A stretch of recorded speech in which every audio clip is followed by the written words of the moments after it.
Building Bridges is a joint initiative by the United Nations agencies, the NGOs, the community of the financial sector representatives, the federal, cantonal and city authorities, as well as Swiss Sustainable Finance and Geneva Sustainable Finance.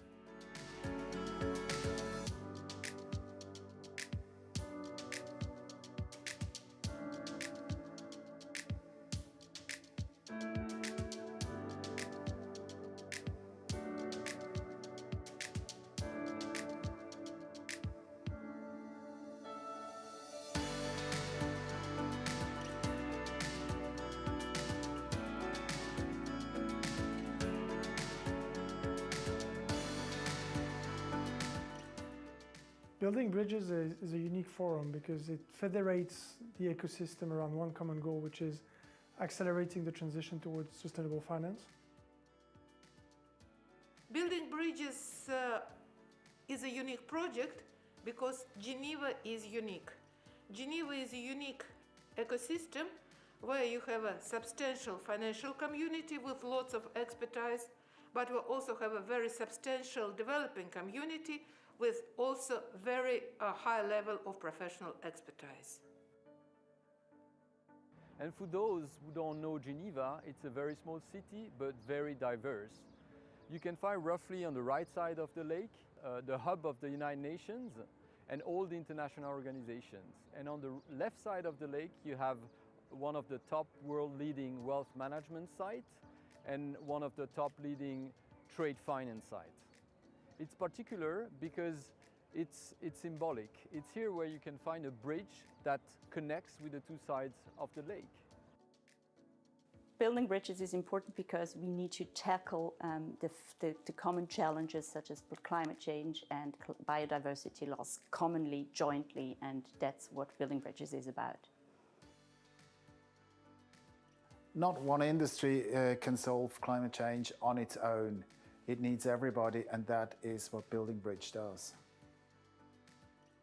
Dialogue, exchange, new information, inspiration, getting together, opening up horizons. That's why it is important.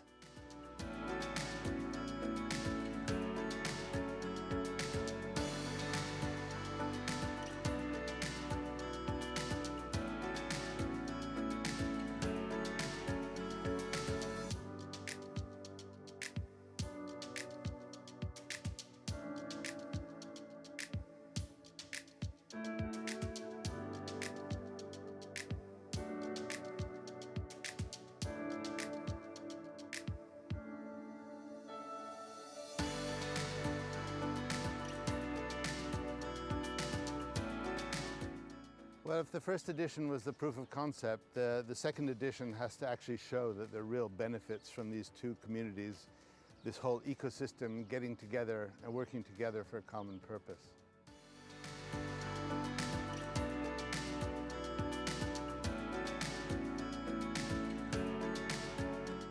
Expect from this second edition more commitment from the participants.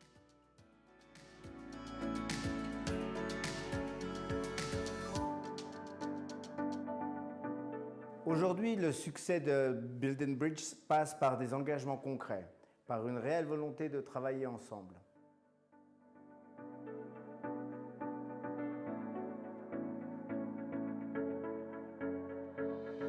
I expect that Building Bridges will bring together the view of financial players, international organizations, the government and NGOs to really create innovation and new ideas for sustainable finance.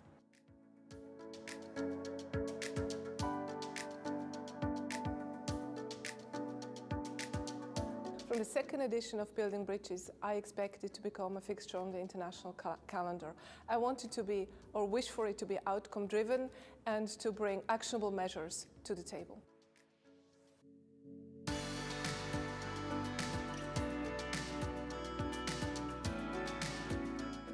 I expect from the second edition of Building Bridges really to have tangible results, to have commitments, to have pathways of all the actors present at the Building Bridges Week committing to address the challenges we face.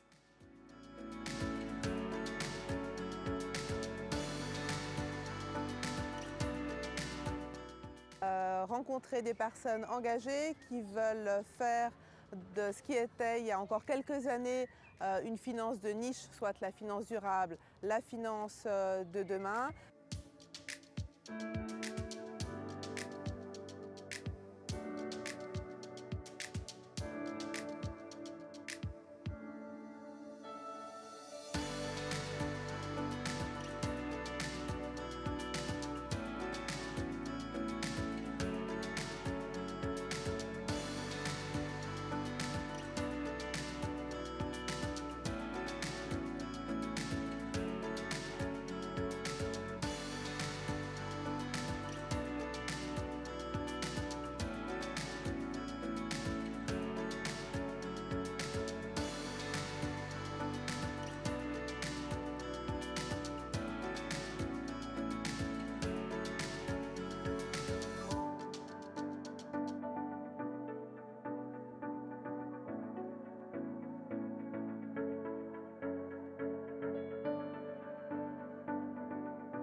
The key success factor for building bridges should be to be able to define a common action-oriented agenda, to make sure that we also define what are the next steps to be taken, both in determining what should be the common language, what should be the common standards, in particular in the field of data, and perhaps what should be the main incentive from a regulatory point of view to accelerate the sustainability transition. We need not just the discussions. We've had enough discussions before. We need concrete results. I hope to be able to get some new ideas, some inspiration that can be implemented into real action. I think we'll be able to measure success of building bridges, both in terms of whether we have created new incentives for a variety of different stakeholders to engage together, number one, and number two, in ensuring that we will have co-built very concrete initiatives that will bring impact at country level. Now, if the UN experts are able to show the people from the finance sector concrete projects where they can bring their financial resources and those implement in sustainable development ways, that's a concrete success factor. How the audience and the attendees can interact, how they can network, how we can bridge different parts of that ecosystem so that we can benefit from one another in a much more tangible way than in the past. So the conversation, the ongoing conversation we can have after building bridges is going to be as important as the success of the forum itself. There are three key success factors: listening instead of speaking, acting instead of talking, and cooperating instead of competing. I think the success criteria for the second edition will be when people start crossing the bridge and meeting each other and working together, rather than saying, we built this magnificent bridge, now let's hope somebody uses it.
Building Bridges is a joint initiative by the United Nations agencies, the NGOs, the community of the financial sector representatives, the federal, cantonal, and city authorities, as well as Swiss Sustainable Finance and Geneva Sustainable Finance.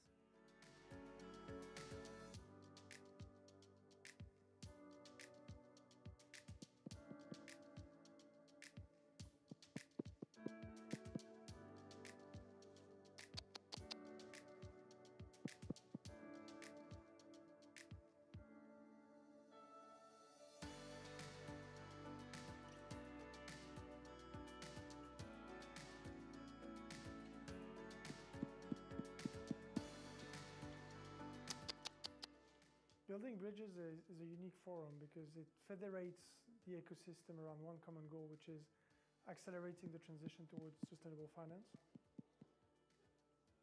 Building Bridges is a unique project because Geneva is unique. Geneva is a unique ecosystem where you have a substantial financial community with lots of expertise, but we also have a very substantial developing community with also very high level of professional expertise. And for those who don't know Geneva, it's a very small city, but very diverse. You can find roughly on the right side of the lake, the hub of the United Nations and all the international organizations. And on the left side of the lake, you have one of the top world leading wealth management sites and one of the top leading trade finance sites. It's particular because it's symbolic. It's here where you can find a bridge that connects with the two sides of the lake. Building bridges is important because we need to tackle the common challenges such as climate change and biodiversity loss commonly, jointly, and that's what Building Bridges is about. Not one industry can solve climate change on its own. It needs everybody, and that is what Building Bridge does. Dialogue, exchange, new information, inspiration, getting together, opening up horizons. That's why it is important.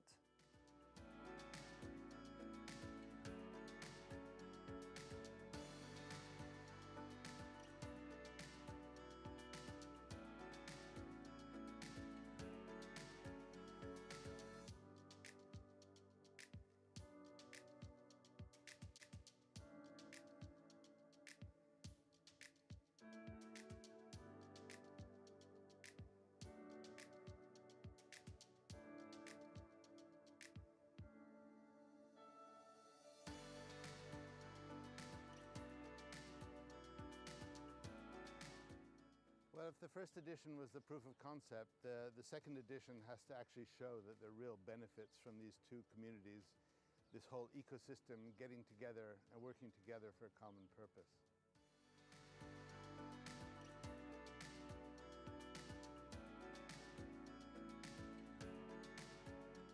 Expect from this second edition more commitment from the participants.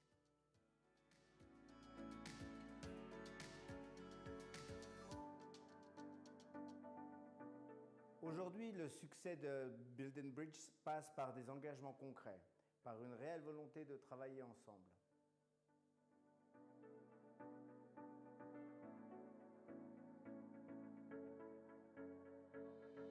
I expect that Building Bridges will bring together the view of financial players, international organizations, the government and NGOs to really create innovation and new ideas for sustainable finance.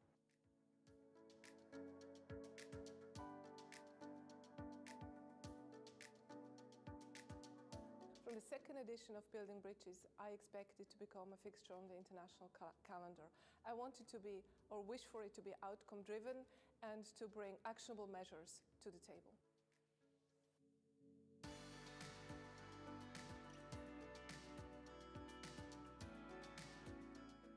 I expect from the second edition of Building Bridges really to have tangible results, to have commitments, to have pathways of all the actors present at the Building Bridges Week committing to address the challenges we face.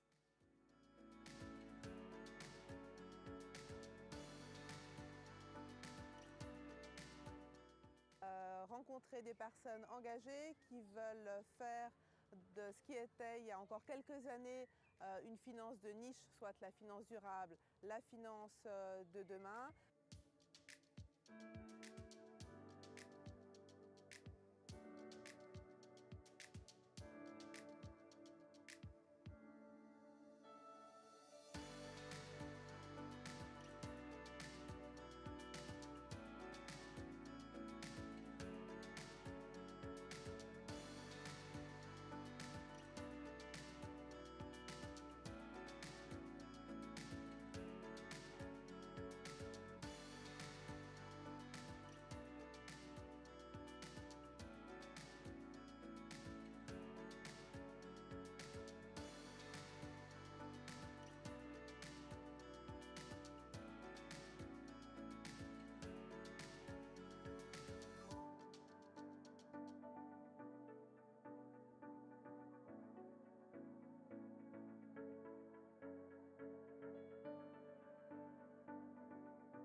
The key success factor for building bridges should be to be able to define a common action-oriented agenda, to make sure that we also define what are the next steps to be taken, both in determining what should be the common language, what should be the common standards, in particular in the field of data, and perhaps what should be the main incentive from a regulatory point of view to accelerate the sustainability transition.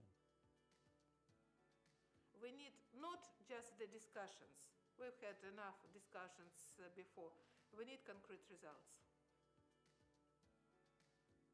I hope to be able to get some new ideas, some inspiration that can be implemented into real action. I think we'll be able to measure success of building bridges, both in terms of whether we have created new incentives for a variety of different stakeholders to engage together, number one, and number two, in ensuring that we will have co-built very concrete initiatives that will bring impact at country level. Now, if the UN experts are able to show the people from the finance sector concrete projects where they can bring their financial resources and those implement in sustainable development ways, that's a concrete success factor. How the audience and the attendees can interact, how they can network, how we can bridge different parts of that ecosystem so that we can benefit from one another in a much more tangible way than in the past. So the conversation, the ongoing conversation we can have after building bridges is going to be as important as the success of the forum itself. There are three key success factors: listening instead of speaking, acting instead of talking, and cooperating instead of competing. I think the success criteria for the second edition will be when people start crossing the bridge and meeting each other and working together, rather than saying, we built this magnificent bridge, now let's hope somebody uses it.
Building Bridges is a joint initiative by the United Nations agencies, the NGOs, the community of the financial sector representatives, the federal, cantonal, and city authorities, as well as Swiss Sustainable Finance and Geneva Sustainable Finance.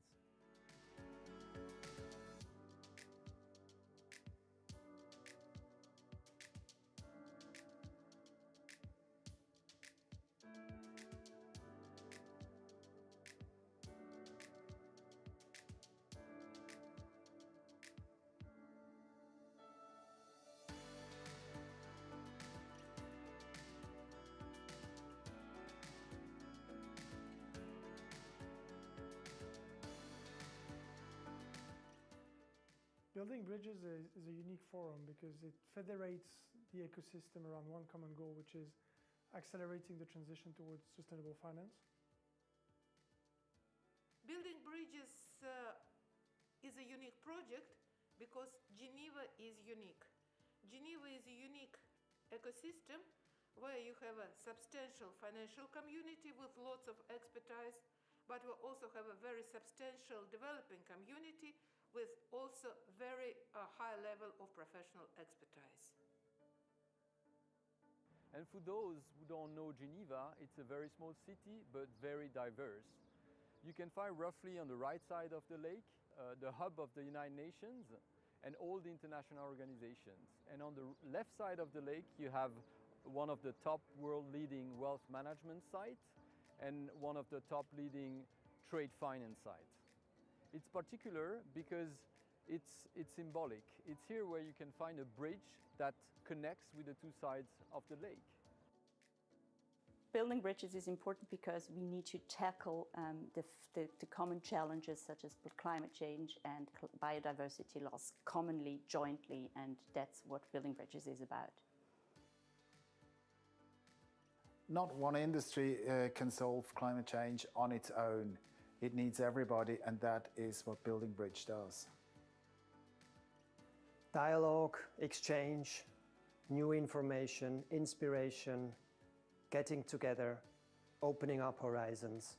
That's why it is important.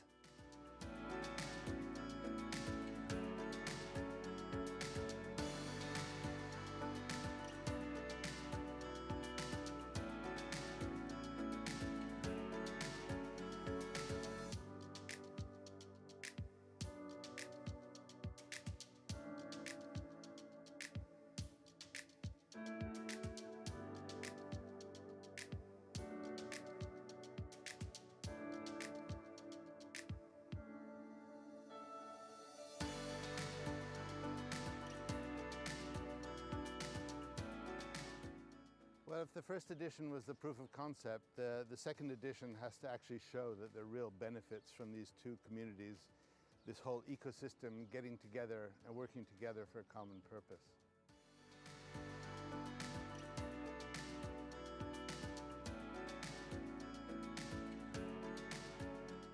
Expect from this second edition more commitment from the participants.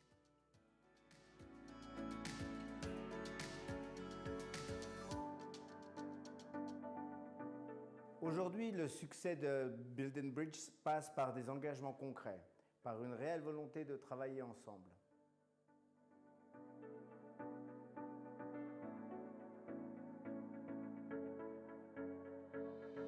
I expect that Building Bridges will bring together the view of financial players, international organizations, the government and NGOs to really create innovation and new ideas for sustainable finance.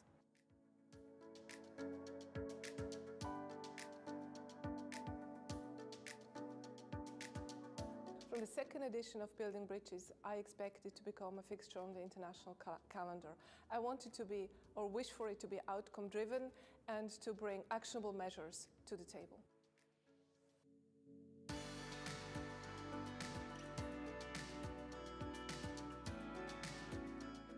I expect from the second edition of Building Bridges really to have tangible results, to have commitments, to have pathways of all the actors present at the Building Bridges Week committing to address the challenges we face.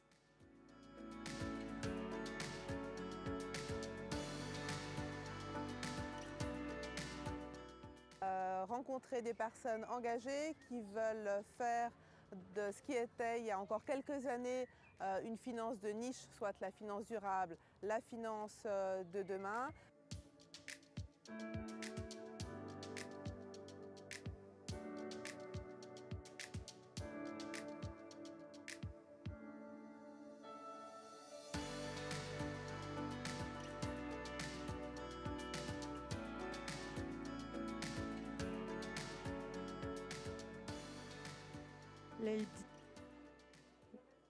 Ladies and gentlemen, please take your seat. Thank you.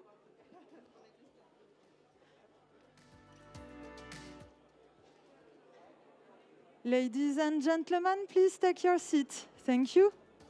On m'entend pas.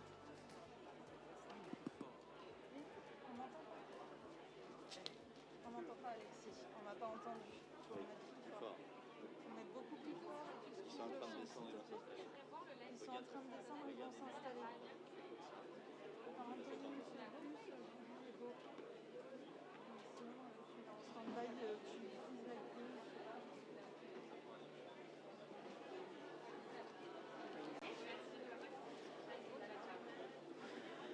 C'est bon? Ladies and gentlemen, please take your seat. Thank you.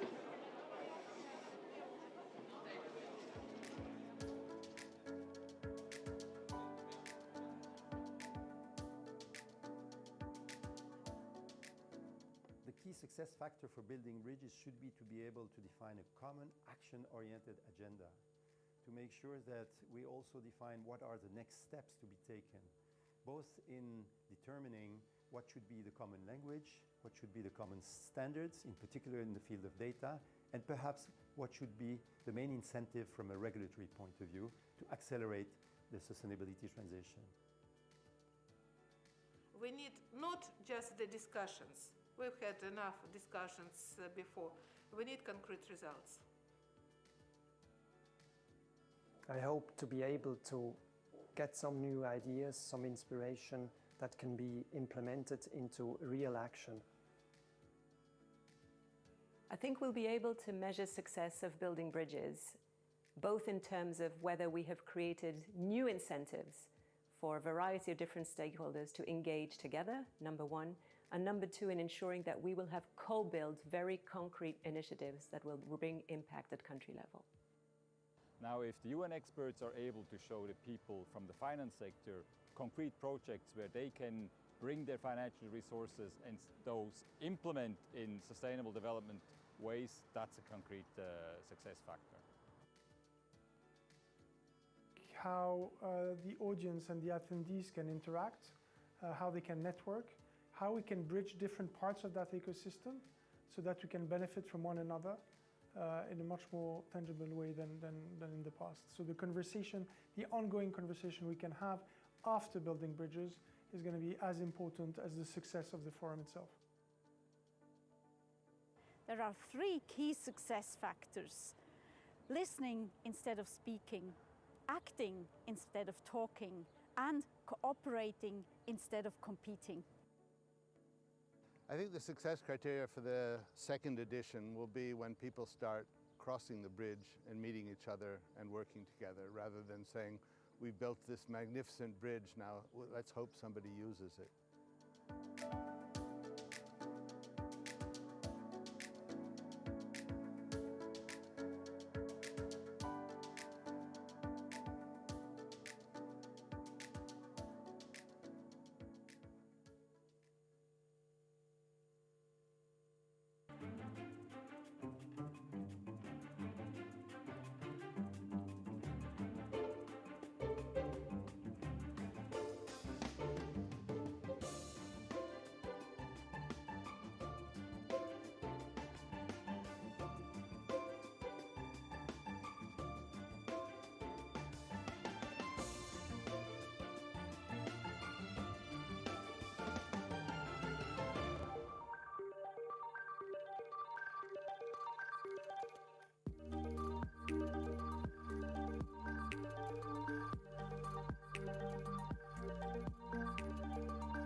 Good morning, everyone, and welcome to Building Bridges 2021. It's so good to see you.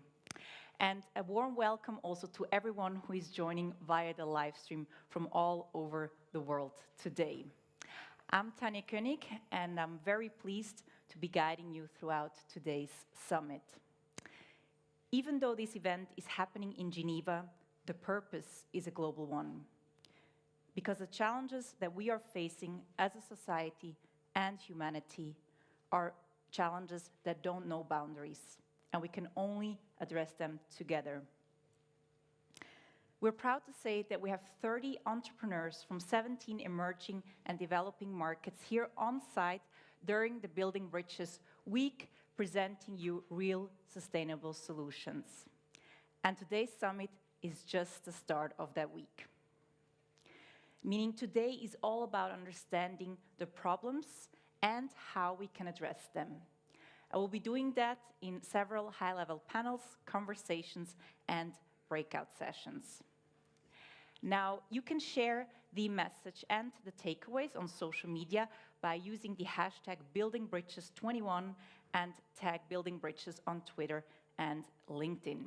You can also download the app of Building Bridges on the Apple App Store or Google Play, and you find the code for it on your badge, how to access the app. Now, I'd like to ask Marie-Laure Salle, the director of the Graduate Institute of Geneva, our location partner here on the floor, to give you a warm welcome.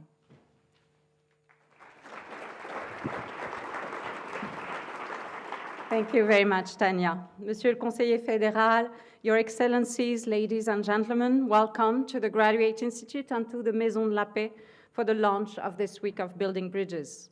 The Geneva Graduate Institute was born nearly 100 years ago in parallel with the League of Nations, with a focus on international collaboration for peace. Today, peace remains our horizon, but we're deeply convinced that peace is and will be unthinkable in the world that is ours today without sustainability and equity.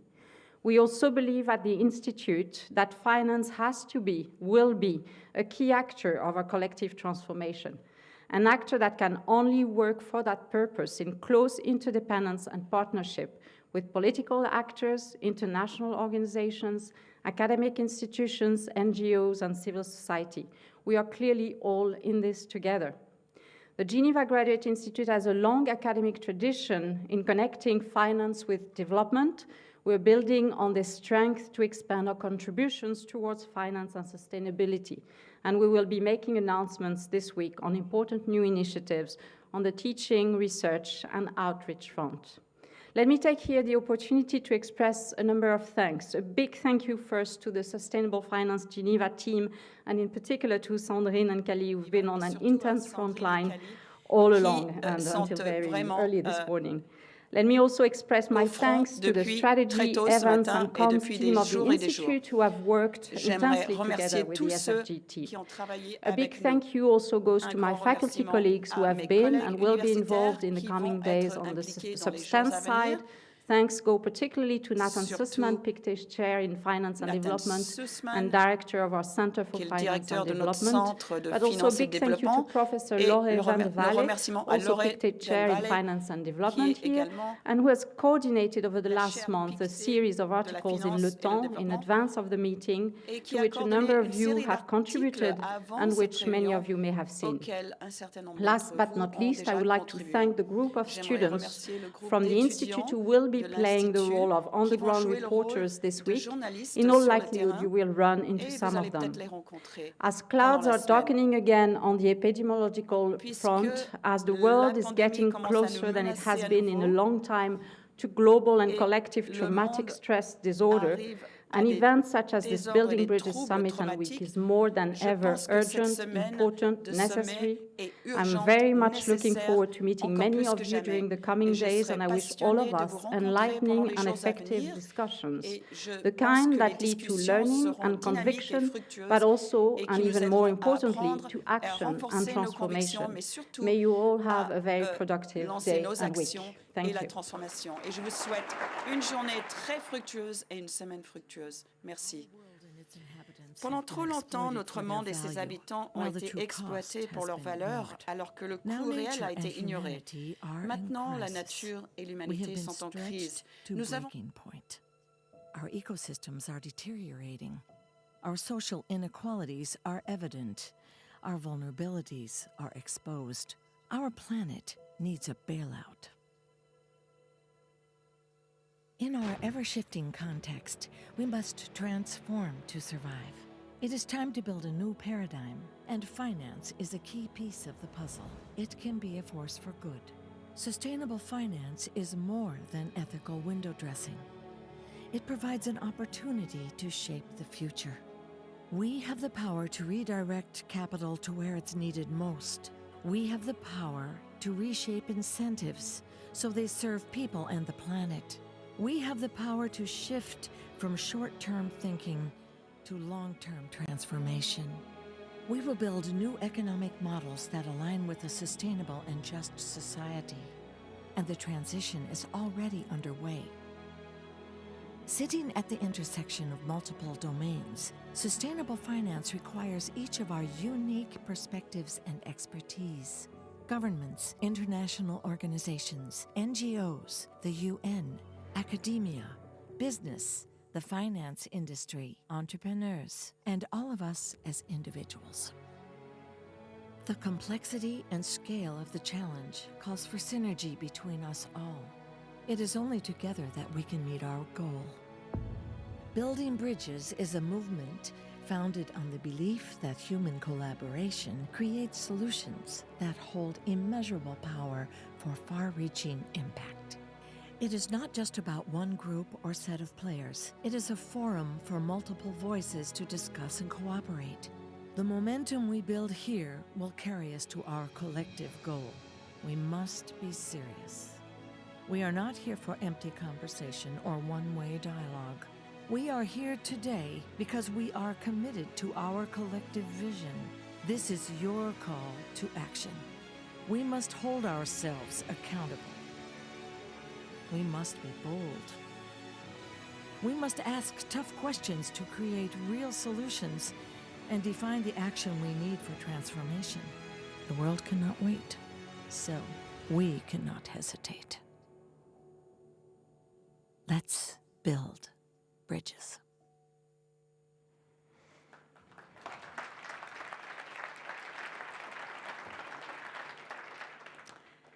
And to officially open Building Bridges 2021, I'd like to ask Patrick Audier, President of Building Bridges, on the floor for some opening remarks.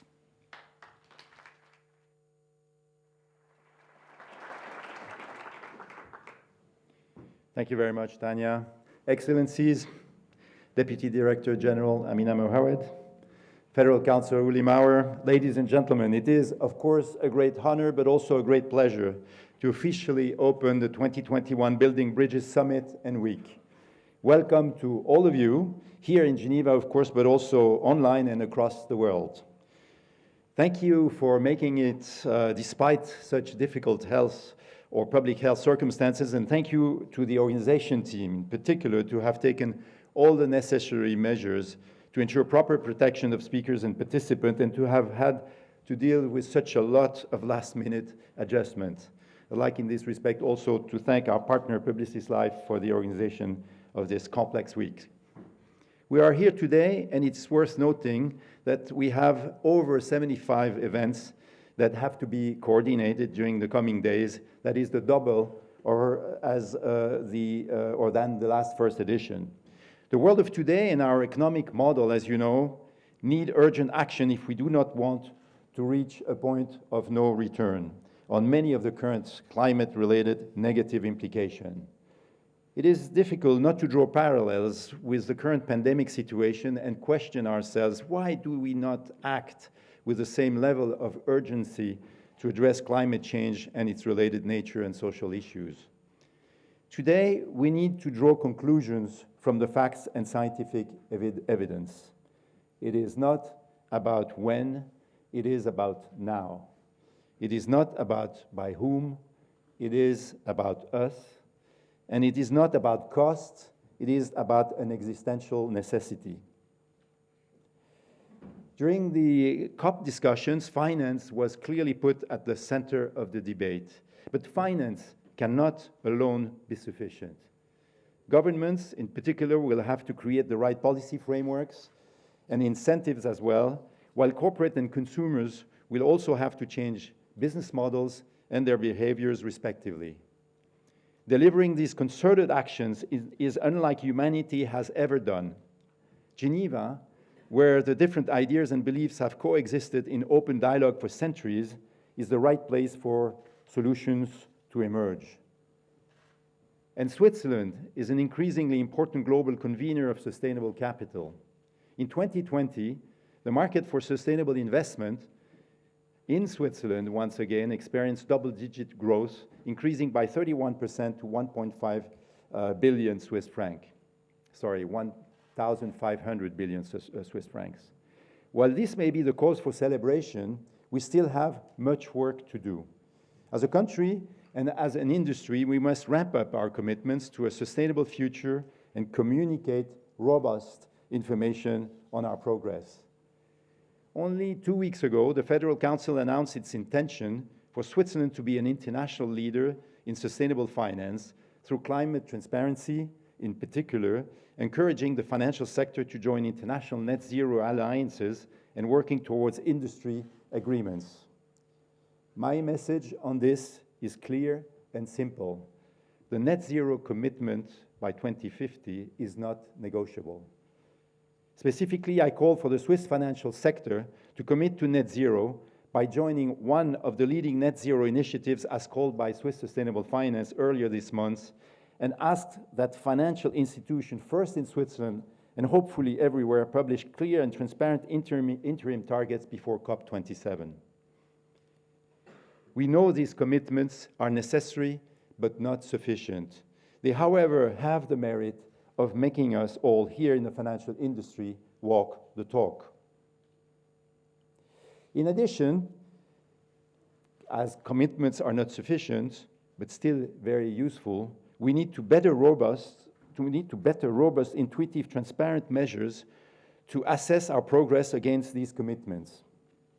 Following COP26, new policy ambitions set us on course to limit global warming to 1.8 degrees Celsius, and that is the first time this number dips under the 2 degrees Celsius, the higher end of the Paris Agreement temperature rise containment objectives.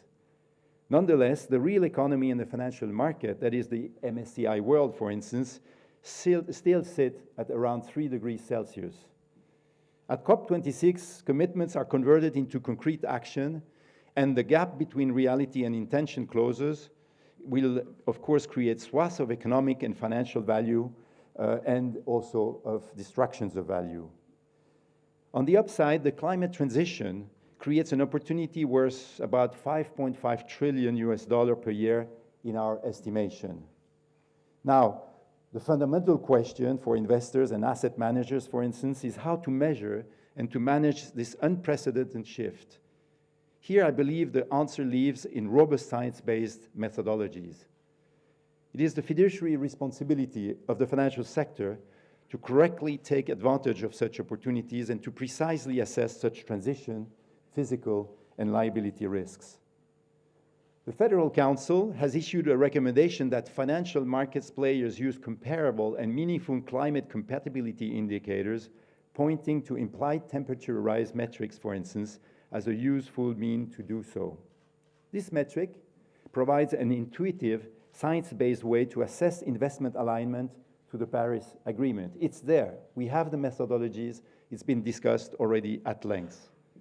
Here, I invite everyone to give a close read to the latest TCFD Portfolio Alignment Team report and pay particular attention to the emphasis put on context. There are now several such ITR methodologies and metrics providers, and we need clarity on best practices to avoid the pitfall of ESG movement. Fostering a productive dialogue between investors or clients and financial intermediaries is the way forward. In terms of specific ambition, my second call is for the Swiss financial sector to use those ITR metrics systematically by the end of 2022 in order to assess clients' portfolios' alignment with net zero. Now, in the final hours of the COP26 negotiation, the phasing out of coal became a phase down of unabated coal, allowing room for carbon capture and storage technology to be used. Yet, the evidence is unequivocal. We need to get out of coal as soon as possible. The superior economics of clean energy will work to phase down coal anyway, regardless of policy. But this will not happen fast enough without targeted actions to take existing coal out, especially in developing countries. And here, I call for the Swiss financial sector to phase out coal by the end of 2022, and to act responsibly on such a low-hanging fruit.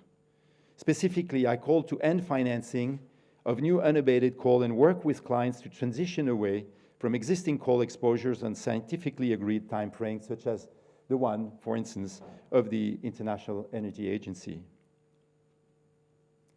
Ladies and gentlemen, last but not least, I wish to emphasize that we won't deliver on our net zero commitment without a serious engagement with nature. Nature represents anywhere between 30 to 60% of the answer to solving the climate crisis, yet only receives 3% of climate finance. Investing in nature is also the only solution that comes with the economic benefit, preventing biodiversity collapses, stabilizing global weather patterns, and enabling human health, security, and economic well-being.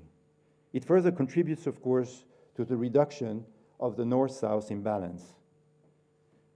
Deforestation, on its end, creates one of the major climate risks already today. The Amazon is today, for instance, at the tipping point of not being able to generate the tropical climate that is necessary not to turn it into savanna. To end deforestation plan, or the End Deforestation Pledge, signed by countries with over 85% of the world forest, seeks to halt and to reverse forest loss and land degradation by 2030. This pledge is also supported by 30 financial institutions with total assets of about $8.7 trillion, seeking to eliminate deforestation risk from their portfolio by 2025 or earlier. Here, I call for the financial sector to join this effort by signing the End Deforestation Pledge by 2022, hence acting again responsibly on a very low-hanging fruit. Alongside stopping deforestation, there are tremendous other opportunities, of course, in the nature-based solution space. Such solutions involve working with nature to address societal challenges, providing benefits for climate, biodiversity, and human well-being.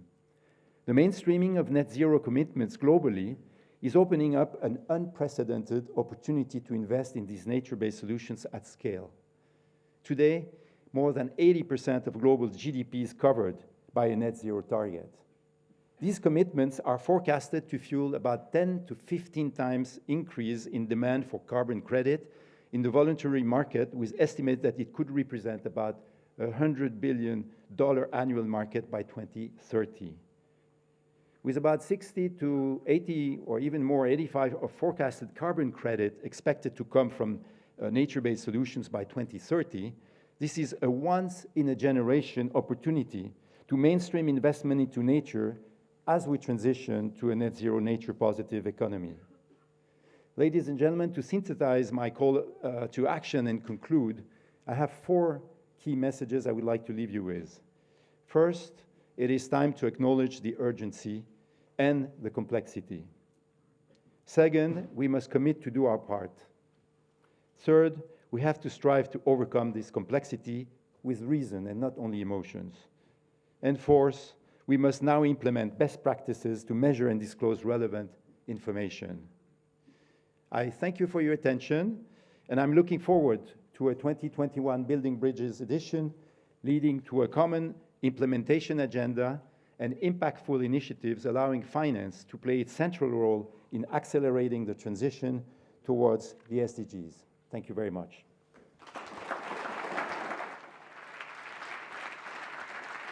Thank you. Thank you very much, Patrick Audier, for this call to actions. Now we have the great honor of welcoming Swiss Federal Councillor Uli Maurer on stage for his opening remarks. The floor is yours.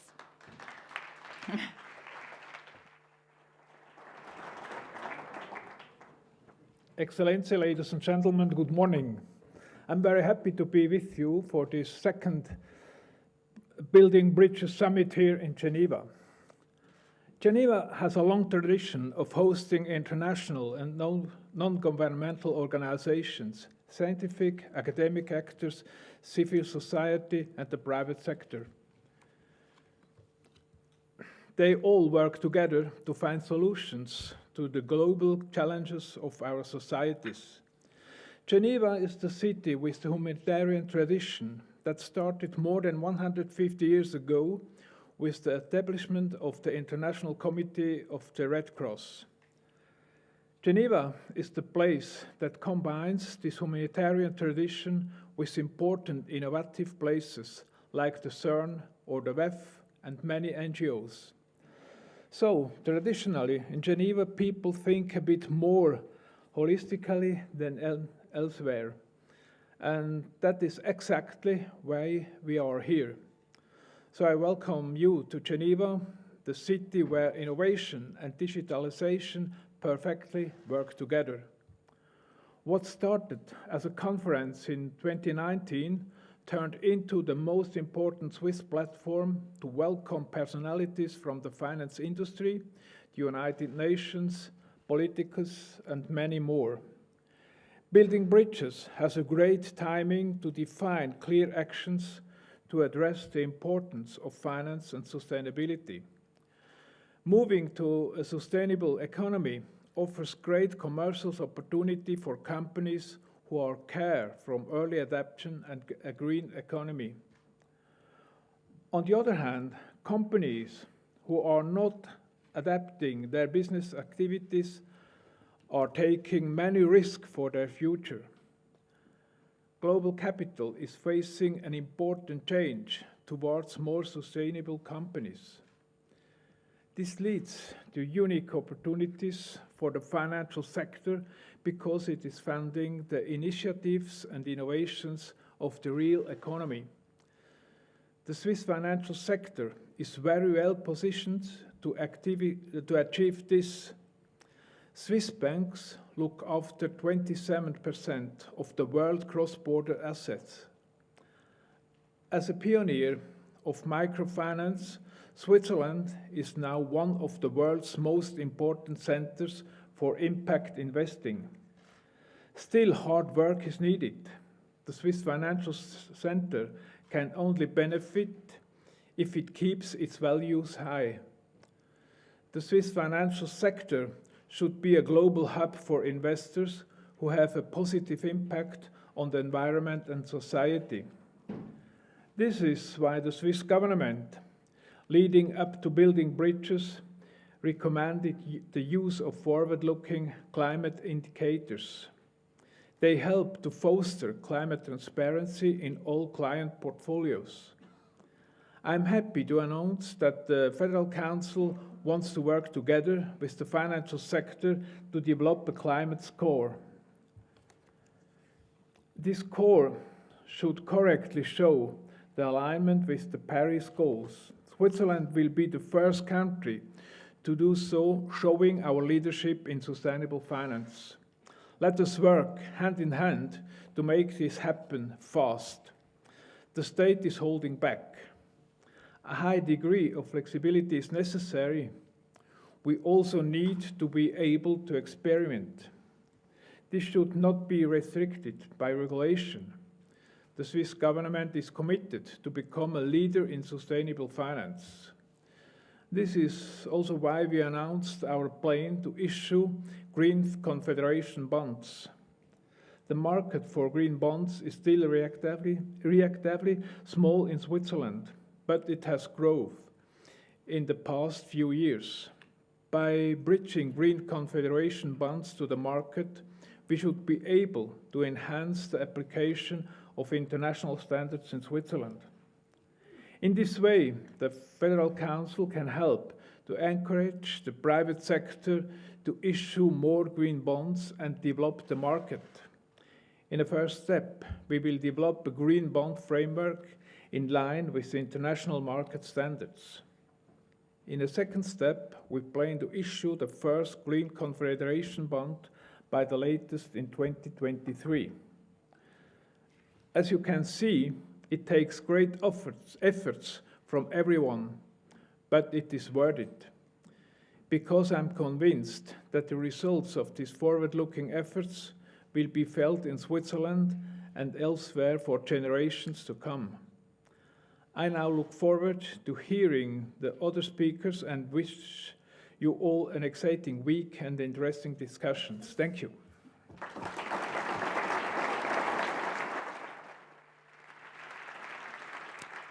Thank you very much. Herzlichen Dank, Bundesrat Maurer.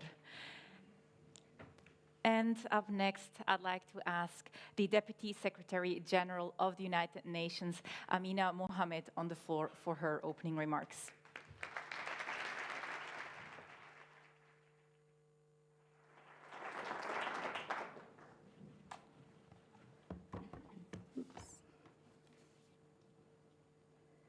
Thank you very much. Swiss Federal Councillor Ulmura, I'm going to follow you as I come off the stage and jump down. I couldn't quite jump up. Director General Tatiana, it's wonderful to see you here with us, and our Building Bridges President Patrick Odier. Excellencies, distinguished guests, colleagues in the room, and our friends. It's a real pleasure to be with you today. This summit kickstarts Building Bridges Week, and I hope that we can do that solidly. We are meeting at a tumultuous time. COVID-19 continues to put really deep stresses on our societies and economies, and the pandemic is exposing long-ignored fragilities and deep-rooted inequalities. Within just a few months, it's reversed painstaking progress towards our sustainable development goals, with the most vulnerable suffering most. The interconnected impacts of the pandemic on health, education, gender, environment only reinforce the relevance of the 2030 Agenda and its promise to transform our world for people, prosperity, and planet. Yet 6 years since its adoption, it's clear that we're far from achieving the 17 SDGs. We're still knocking on the door of climate catastrophe. We picked a fight with nature, and now it's fighting back. COP26 in Glasgow saw new commitments, pledges, and actions, and they're all welcome steps, but they were still not enough. We need more ambition, more action, more scale, greater urgency in delivering the 2030 Agenda and the Paris Agreement. And we certainly need more fuel, more financial resources, and more investments. Sustainable investment strategies and markets are attracting much more capital than ever, and this positive trend has been driven in part by growing recognition that investing in the SDGs is not just the right thing to do, but it is the smart thing to do. The potential upside is enormous. Just consider, according to the World Bank, investing in inclusive, sustainable economies could yield a direct economic gain of $26 trillion through to 2030. Transitioning to a circular economy that reduces, reuses, and recycles materials could create 6 million jobs over the same time horizon. The list goes on, but the essential point is clear. We are at a breakdown or a breakthrough moment. But while investments in the SDGs are attracting more money than ever, we need to pick up the pace and go to scale. This is a challenge that governments and the broader private sector cannot meet alone. This is where the Building Bridges comes in, bringing together diverse groups from the finance industry, international organizations, civil society, governments, and the United Nations to collaborate in a common vision. And so, friends, investments in sustainable development must be integrated, just as the challenges we're trying to resolve are so integrated. For this to happen, we need everyone to work in unison. But to work together, we're going to have to understand each other. And to understand each other, we need to speak in the same language, to talk with one another, to engage with one another, and not past each other. The good news is that we already have a shared narrative, or a linguistic bridge, the 2030 Agenda. But we still face a mismatch of metrics and languages between diplomacy and business, public and private actors.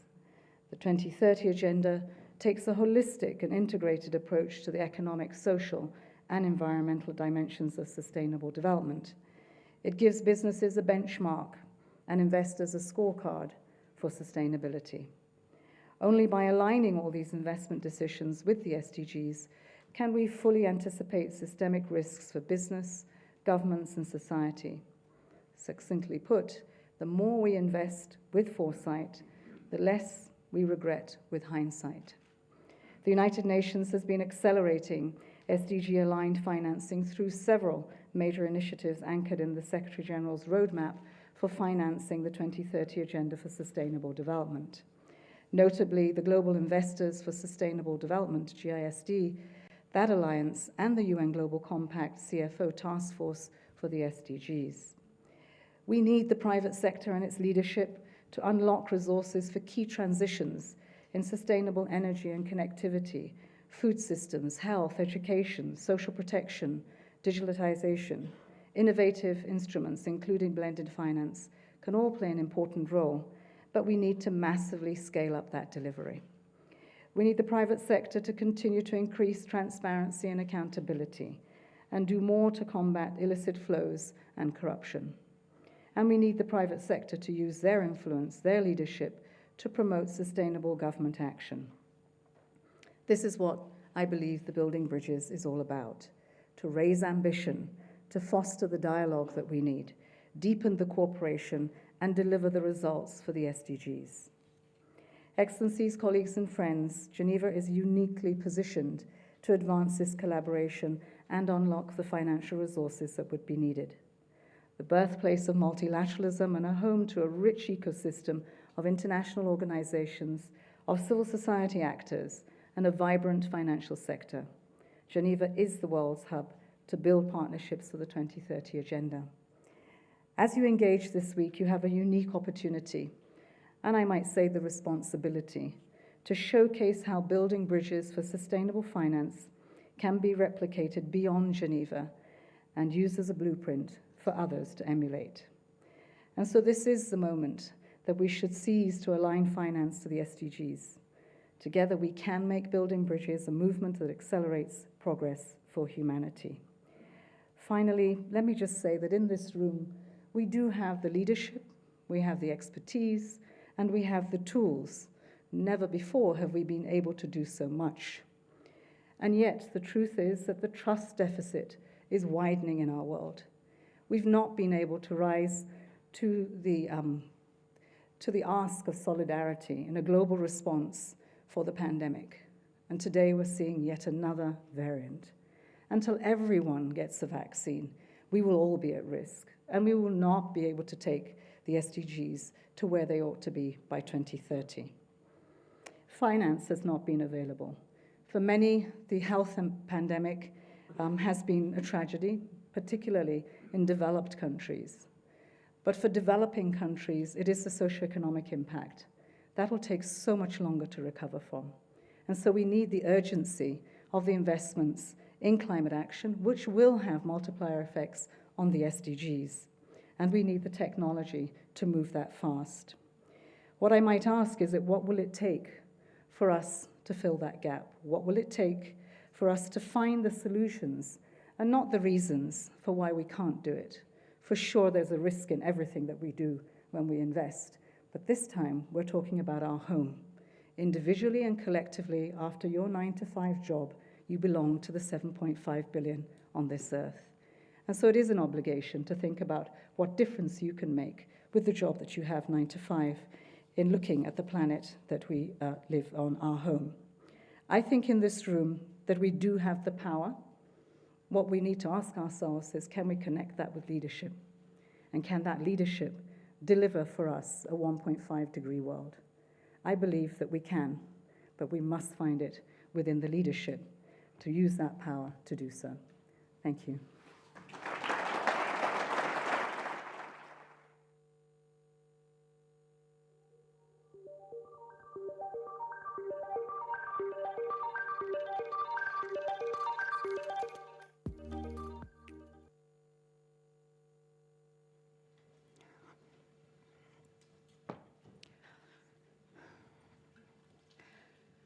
Now, when I was 16 years old, I had the opportunity to go to Ecuador to do a language course.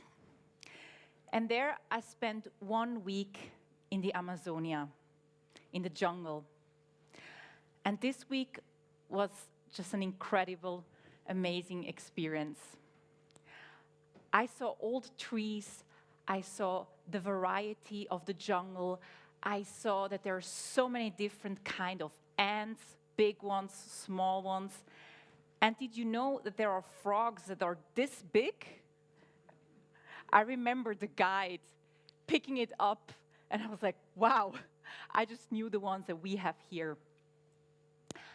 I also got to meet indigenous people, and I was surprised that they don't own anything. Their house is done out of leaves, out of wood, from the nature. They don't own anything, but by being in their habitat, in the jungle, they have everything. It was one of the most memorable experiences in my life, seeing that there are people that live so differently than we do. Now, if I think that this Amazonia is being destroyed to grow soy, to feed cattle, or to have cattle on it, this makes me really sad and angry. Currently, we're keeping our system going by exploiting nature and people. And at the same time, the divide between the poor and the rich is getting bigger and bigger, as we saw during the pandemic. People were thrown back into poverty, exactly what we're not trying to do, reaching the SDG #1, alleviating poverty. For what? Short-term profits, destroying long-term value, destroying our lung of our planet, your planet, my planet. Does this make anyone happy? A paradigm shift is needed, not tomorrow, but now. Our money has an effect, we heard it, positive or negative. At least $5 to $7 trillion are needed in investments to achieve the Sustainable Development Goals, comprising infrastructure, health, education, climate change mitigation and adaptation, and so forth. So what is needed to truly mainstream sustainability in finance and realizing the SDGs? Welcome to the very first panel of the Building Bridges Summit. I'd like to ask my panelists on the floor, and we start with Pavan Sukhdev. He's the founder and CEO of the Green Indian State Trust. Hi. And we continue with Patrizia Danzi. She's the Director General of the Swiss Agency for Development and Cooperation.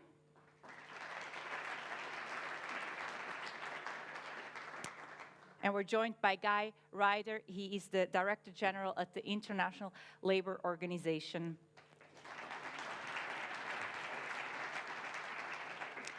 And last but not least, Miriam Staub-Pisang, the country head of BlackRock.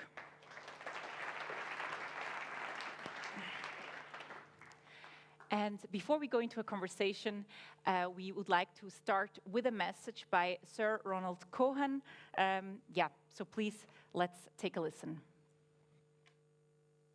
It's a great pleasure to join you at this conference about building bridges, which is under the chairmanship of Patrick Odier. And I'm honored to participate in this panel about how do we scale impact.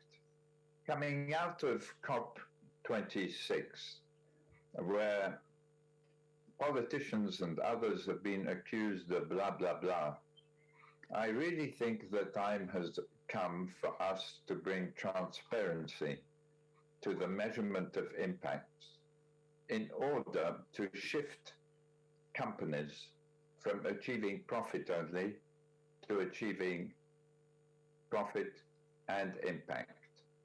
Our economic system is already in the process of shifting from its traditional risk-return paradigm to risk-return impact, and we need to hasten that shift if we want mainstream markets to begin to contribute to achievement of the SDGs in a very significant way. I see three major forces working today to improve our world. One is a big shift in values. It started with young consumers and the talent that refuse to work for companies that are creating harm or to purchase their products. It became noticed by investors, and today we have $40 trillion of ESG investments seeking to achieve impact as well as profit. At the same time, we see within financial markets new instruments which are connecting impact and return in direct ways. We see sustainability-linked bonds, of which there will be $100 billion this year, emitted by companies where they have an incentive by reducing their interest rate on the bond if they achieve predetermined social or environmental targets. So this change of values is now having its effect through financial markets. The second big change is leaps in technology, artificial intelligence, machine learning, augmented reality, the genome and computing coming together, which enable us to deliver impact globally in ways humanity could never previously contemplate. And finally, this technology and the availability of big data enable us today to measure in a granular way the impacts created by companies. This transparency is what is missing today.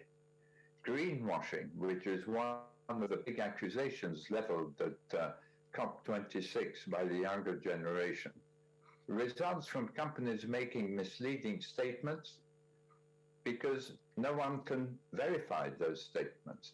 But an effort I've been privileged to chair at Harvard Business School, the Impact Weighted Accounts Initiative, has already published the environmental impact in dollar terms of 3,000 companies. It's in the process of publishing the employment impact of 2,500 companies, again in dollar terms, measuring diversity and differences in advancement. And soon we'll be publishing the product impact across 10 different sectors of a number of leading companies in each sector. So my message to you today is that we are at a historic crossroad now. In the 30s, we introduced GAAP to bring transparency to profit. So every company used the same accounting principles and the numbers were audited. Now the time has come for us to introduce transparency on impact.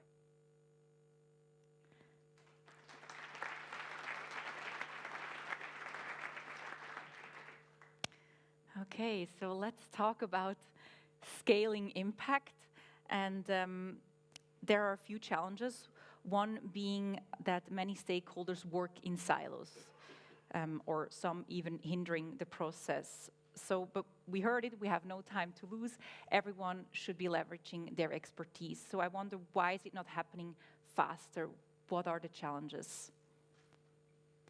You have a microphone on your side. And Guy, let's start with you. Well, thank you very much for the opportunity. This is perhaps the most crucial conversation we can have in Geneva at the moment. Let me just make 3 or 4 sort of broad points.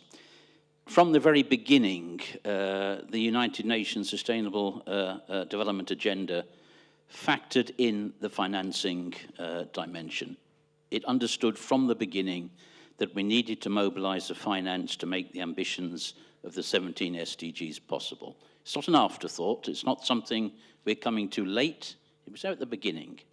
And at the same time, it was clear that the private financial sector, the mobilization of private finance was going to be absolutely crucial. So, 10 years out from the deadline, how are we doing? Not so great. Not so great. And don't put it down to COVID-19, don't put it down to bumps in the road, unforeseen circumstances. We simply haven't got it right. Now, what is really encouraging is to see the finance sector coming together in events like this and reflecting on how we can put those deficiencies, put those right. I have more questions than answers to bring to this conversation. Here's my big question to the finance sector. Are you leaders or are you followers in bringing finance, private finance to bear in achieving the SDGs? And let's not have, please, simply this single, very understandable but insufficient focus on climate and environment. The SDGs cover social goals of many dimensions, and if we miss them out, we'll miss a large part of the point. But what about this leaders or followers question? It strikes me, but I'm going to be corrected, that the financial sector, like practically any other, will respond to signals it gets either from governments, either from regulators, or from the market, or a combination of the two. Now, it seems to me, and many of the signals from policymakers have already been referred to in the conversation. For example, take that famous COP26 closing drama. Phasing out or phasing down coal. I guess the finance sector would have reacted differently depending on what words went into that communique. So you're following the signals from politicians, and at the same time, and the last speaker on screen has just mentioned it, you're following signals from the market about societal preferences. Now, here's my question. Are you simply following those signals, or do you have something to preempt those signals or to create the climate? I'm going to stop because you're pointing at me. My question is, have you recanted the Milton Friedman 50 years ago, just make money? Have you had your epiphany? Have your animal spirits been tamed in that regard? Or are you relying on applying those to the changed circumstances created by policymakers and the general public?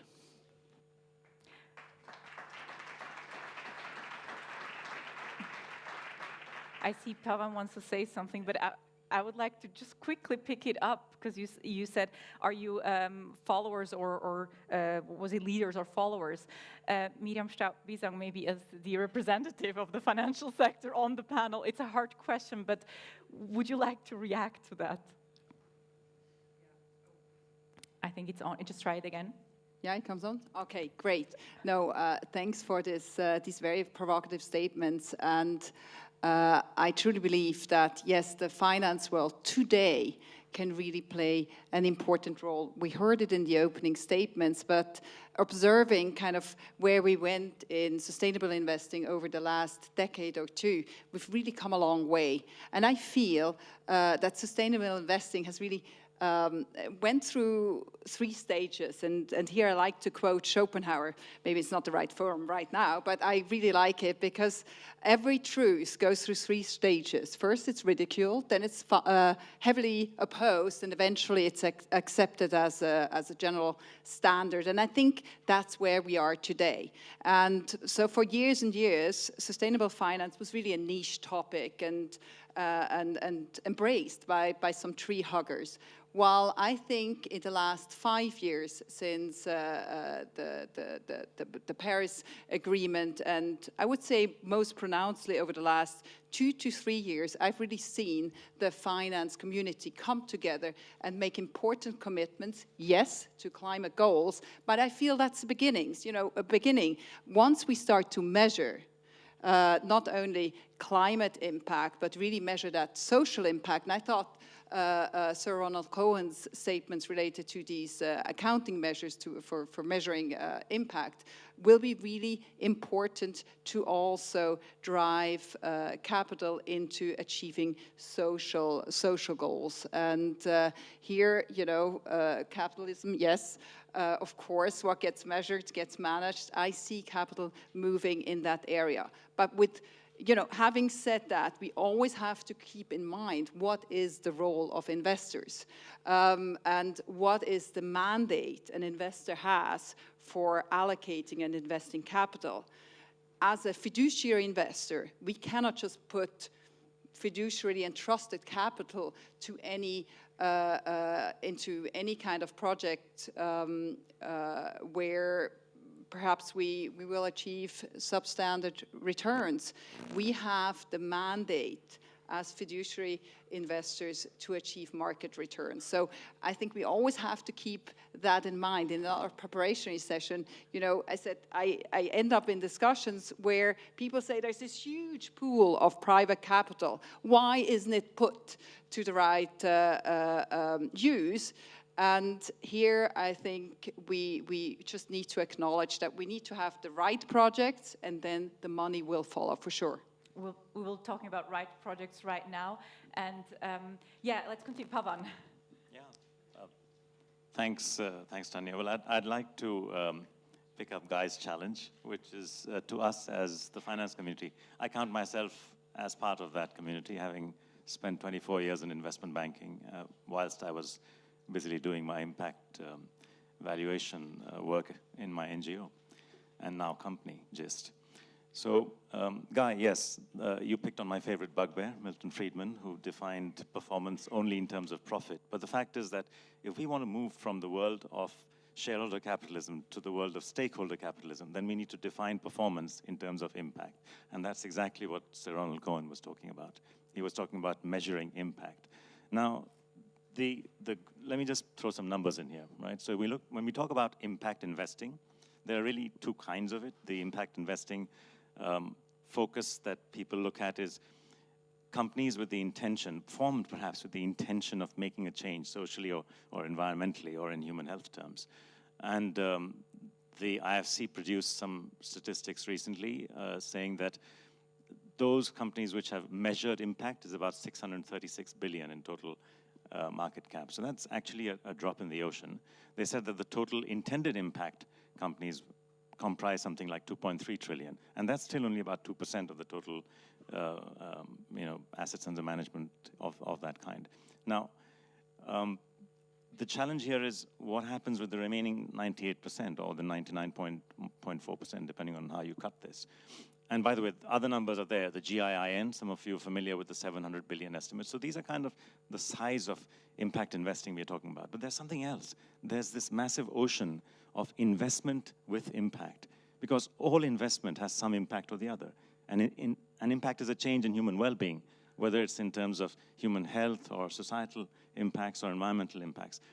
The question is, will our focus on what Ronnie Cohen is talking about here, will our focus on measuring those impacts, which he does, and the network based in Harvard that he refers to does, and so does my company. We do that, but I sometimes worry about how much change that will wreak on the planet and in the way that the company operates, because at the end of the day, capital is fluid. I mean, you basically, yes, you can point out that such and such sector or such and such company within that sector is terrible from an impact performance point of view. That does not necessarily make change happen. I mean, you squeeze the sausage, the meat goes to the other end, right? So the question, basically by bringing in this information, will we merely only achieve a change in the pricing of that capital as different pools of capital flow to the same assets? That is a real risk, and this is where everything else comes in, right? This is stuff that we bankers cannot do, or we investors cannot do. This is where we need the policymakers. This is where we need the investors, institutional investors, becoming activists and signaling change to CEOs in a manner that is impossible for them to avoid. This is where we get into the NGO world as well. Again, signaling buy, no buy decisions to people at large. So there's a lot of collaboration that's needed here, which is way beyond what we alone as the impact investing or the investment impact community or indeed the financing community can deliver. But we must do our bit, and that's, I guess, where we stand.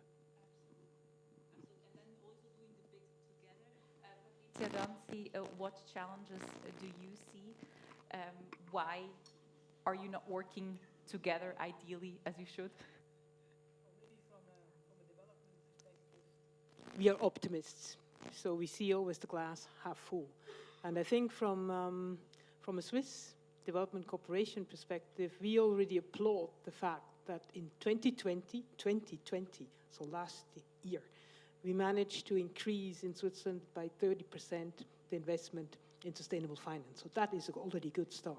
What we need more is events like this, building bridges, but building bridges with the financial sector, not only to sustain the Sustainable Development Goals, between the financial sector, the development world, the humanitarian world, and also security sector.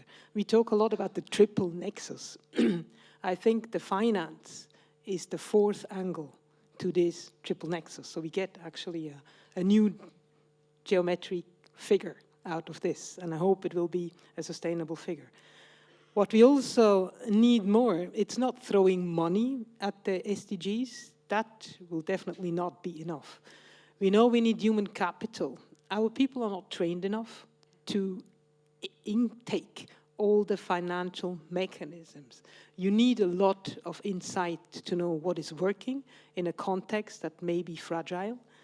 We also need legal frameworks, a lot about human rights, governance, good governance. If not, the financial sector will not take those risks. From a development angle, we can address those as well, we have to. And what we also need, what we also don't have yet, is scalable projects. We are coming from microfinance, but to go an extra mile, it's not an extra mile, it's an extra marathon we need to go. To find these projects that actually work and that are scalable to build on this big challenge to address the Sustainable Development Goals in a way that 2030 we have some results. Okay, so we talked a lot about challenges. I would actually like to speak about solutions. So can you mention concrete actions or examples maybe where you were able to break silos between NGOs, governments, financial institutions, so that we can learn how to do it? Maybe, yeah, from the perspective of the ILO, I also know that you were part of the microfinancing initiative from the beginning. So are there more projects that you can scale? Yeah, sure. I think it's great to look to solutions. Before I go to the microfinance story... Yeah, if you have another one, another solution. Just to say how important I think the metrics and the transparency piece is that has been talked about here. It is massively important. The Deputy Secretary General spoke in her comments about deficits of trust, not speaking the same language. I think for the public to be able to have really clear information and metrics that they trust and can understand, because let's not underestimate the complexity of measuring impact and putting your money behind it. This is massively important. So I think everything, this is the first solution I wanted to come to. I worry that there might be such a multiplicity of activity around metrics and transparency that the crowded space might have the unintended consequence of confusing people, maybe at a higher level, but nevertheless still confused. So I'm wondering if there is a sort of a gold standard to be pursued and to get people on board, which brings me to the second point. I'm not answering your question, I'm aware of that. But well, maybe just stop there then. Yeah. Let's have a very quick look at data and standards and measurements. Pavan, I think you're trying to fix that as well. Yeah, and on which there's some good news, by the way. I mean, I've heard so much mudslinging and knocking of Glasgow. Yes, I know not everything went quite well. But the point is, let's focus on what did go well, which is that the International Accounting Standard Board, which is essentially the purveyor of financial accounting, IFRS is their baby. They launched something called the International Sustainability Standards Board, the ISSB. So it is my hope that ISSB, over its program, which has got 8 different agenda items and so on, will actually deliver something like the IIRS, in other words, the International Impact Reporting Standard. So when that happens, we are in the world that you're speaking of, Guy, which is where people have one standard. Imagine a world today if companies had different ways in which they could account for it, 600 different ways, like 600 different, ESG rating methodologies. That won't work. But if we have one IISB producing effectively one standard for how impact is to be measured and reported by companies, that's a new world now. So, and that's been announced. This is going to happen. So that's good news. Yeah, but I don't know when it's going to happen. And in the meantime, we still need to take a few actions. Also, I read that the OECD points out to a dilemma when it comes to measuring impact, because measures aimed at increasing transparency and accountability could also be diverted, from countries that have limited resources and capabilities to measure SDG alignment and impact. So we might also end up reducing rather than increasing flows to countries that needed it the most. Well, it's about building bridges. So the bridge that we need to build to try and, apologies if I may, to try and answer you on that one, which is a great question. The bridge that needs to build is with the world of Ronnie Cohen, GIST, and all these people who are busy doing accounting, essentially valuation and accounting, and the International Accounting Standards Board. I mean, it's great news that the purveyor of financial reporting is now become in a new business, the purveyor of sustainability reporting. It's up to us and them to build these bridges. And I think that's really what we should all focus on. So how can we build these bridges? We're getting there, aren't we? Because, I mean, we recognize this needs to be built, at least. That's right. Because I think it is about getting to scale, isn't it? I mean, all the good things that are being done and have been mentioned. The question is, what guarantee is the good guys are going to win? I always worry about the modern version of Gresham's law here, that bad money managers will drive out good money managers in this situation. So you've got to make sure that doing the right thing does turn out to be the smart thing and big business. And I don't know if we're there yet. I suspect in some cases we're not. But I'm going to answer your question. What's the ILO been doing about all of this for 100 years? It's in our roots. 100 years ago, the ILO was born in large part out of the cooperative movement and all of the mutualist and financial cooperation that went with that. Since the 90s, we've been very active in social finance, microfinance.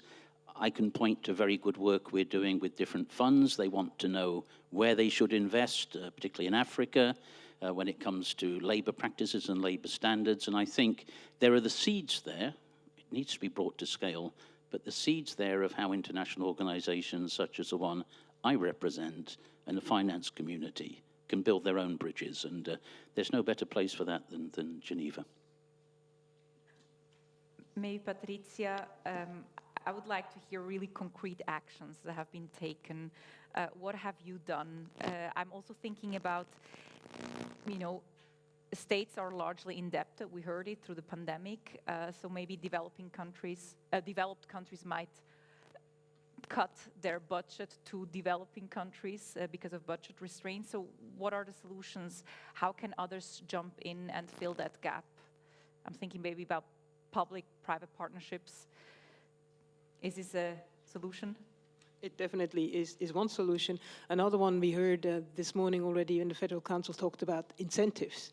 I think there's a lot that can be done here already to start the solution and to have incentives. Green bonds is one. There will be more. Just listen to my colleagues from other federal departments coming. There is more that we can announce. So that is definitely one thing that has an impact. Then solutions we have seen when the problem is huge and the pandemic is a huge problem, then all of a sudden people get together. We had this Access to Tool Accelerator last year, ACTA-A, on vaccines, on diagnostics, on therapies, and on health systems. This was the very best example I have seen ever in such a very short time.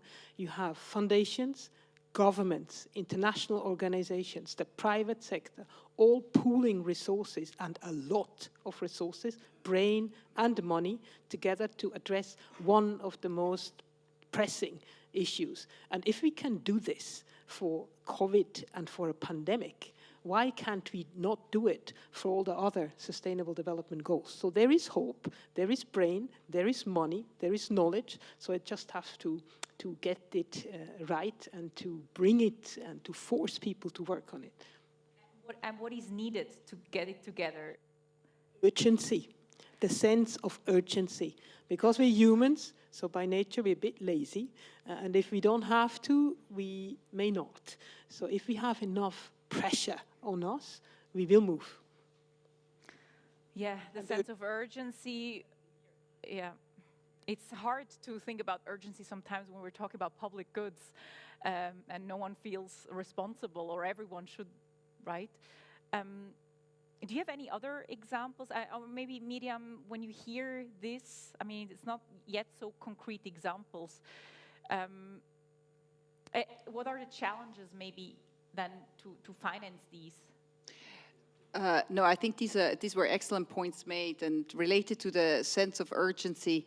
When we see how these commitments, and here in the climate space to net zero, how quickly they change or start to change the behavior of companies, it's amazing when you think about what change that could eventually bring about. I mean, when we think about the power of investors and how capital markets actually preempt the future to today, that if investors change the way they interact with companies and communicate clearly what they expect from companies, companies will change very quickly because the incentives are clear. Companies want as cheap financing as possible from investors, and if investors pull back because the companies don't do what they should do, then the companies will change, and companies' leaderships will change very quickly. And related to your comments on kind of the social standards at companies, I think also here, once the focus is clearly put on these S aspects in companies, then the change will come quickly and has already come. Again, what gets measured gets managed. So I am quite confident that if the right focus is put, then the change will happen. Related to the projects you mentioned, Patricia, as I said before, the capital is here, and it's really bringing the different actors together and each actor to play their role. Maybe it's that concessional capital we need, a first loss capital that we need to bring in capital with that fiduciary duty and market return objective. So it's the different actors playing each their part, and these huge pools of capital can be tapped for the right objectives. Guy, many asset managers screen companies if they're adhering, I think, to use this one. Many asset managers are screening companies if they're adhering to ILO principles. I wonder, do you see any improvement on standards since that happens? Improvement on labour standards generically in the world, that's a very difficult question to answer, because there isn't really a secular movement of improvement or regression. I think you could actually say that COVID-19 has been a very painful experience for the world of work. We estimate that the world of work impact of COVID-19 in terms of lost jobs, enterprises gone, lost income from labour is 4 times more severe than the financial crisis, just to give an idea. And that translates into increases in poverty, including working poverty, people at work but in poverty, and tragically increases in child labour and forced labour. So on sort of the big picture, it's not so great always, but there are good things as well. But what is positive, and I think this goes more to the purposes of our conversation, is that we are, it's not at scale, it's not systemic, but it's happening. There are now conversations between private enterprises who, and this has to do with their sourcing decisions, their investment decisions, who come to us and want to know, sometimes on the record, sometimes off the record, what types of circumstances they might encounter when they go to a country, what type of problems they may have to deal with, and how they should do it. So that conversation is happening. It's more than embryonic, but it's not mature. I don't know if that's sufficiently ambiguous, but it's happening. What I think we have to do is, very much like I think the tone of the conversation we're having, we need to make these beginnings flourish into something much more present. And that does require us And this isn't a one-way street. This requires us to understand and to talk to each other better. There's an educational, I speak from our side at least, an educational part to this. But I think we also have to find the regular rendezvous, the places and agenda to have this out. And this type of building bridges is also part of the story.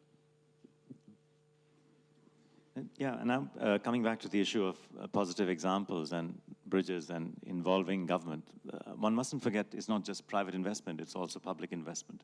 So a case in point, I do remember how much flack the Obama government took when they invested $500 million in a company called Solyndra, which then went bankrupt.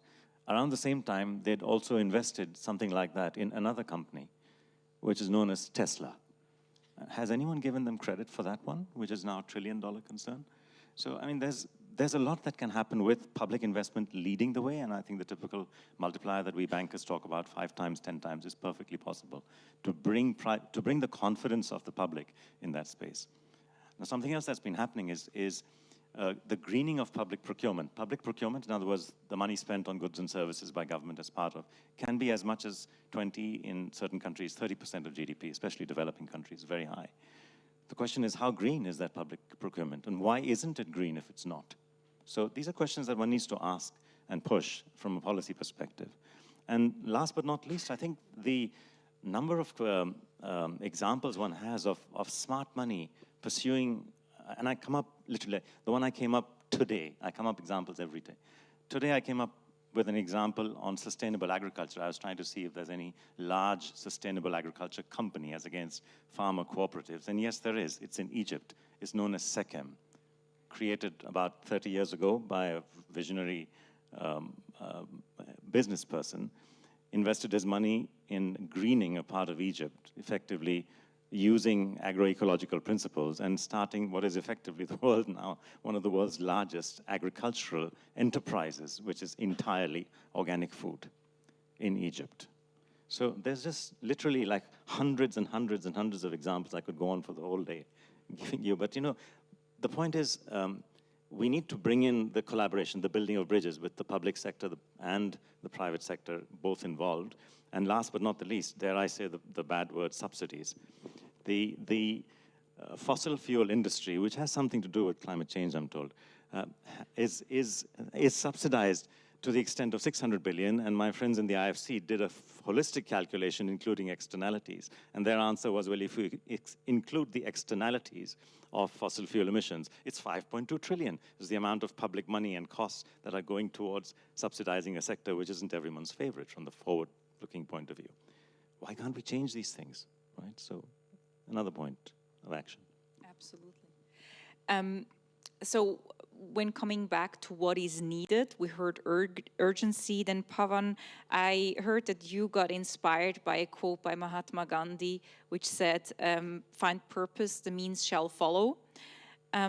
So I wonder how, now you brought a few examples outside of GIST, but how have you done it at GIST? How have you collaborated with other stakeholders, if we have to do it? It just was an NGO, is now a company, and we basically believe in calculating impact. So like Ronnie Cohen's group of researchers, we've also covered literally the entire MSCI ACWI universe. But we also recognize it's not just about the environment. So we calculate the GDP contribution of companies. We calculate the human capital, in other words, training, development impact of a company on its employees. That's positive, by the way. It's literally trillions of dollars of value addition that's happening in human capital, as Guy will testify, from companies which we don't even estimate. We don't publish this. It's ridiculous that we are only publishing the financial impact on shareholders as a great result and rewarding CEOs for doing that. I would love to have, say, the government of India reward the CEO of Infosys for creating several $1 trillion of human capital value over decades, and that hasn't happened yet. So we need to look, and this is what my company does, is to give these examples and make them meaningful.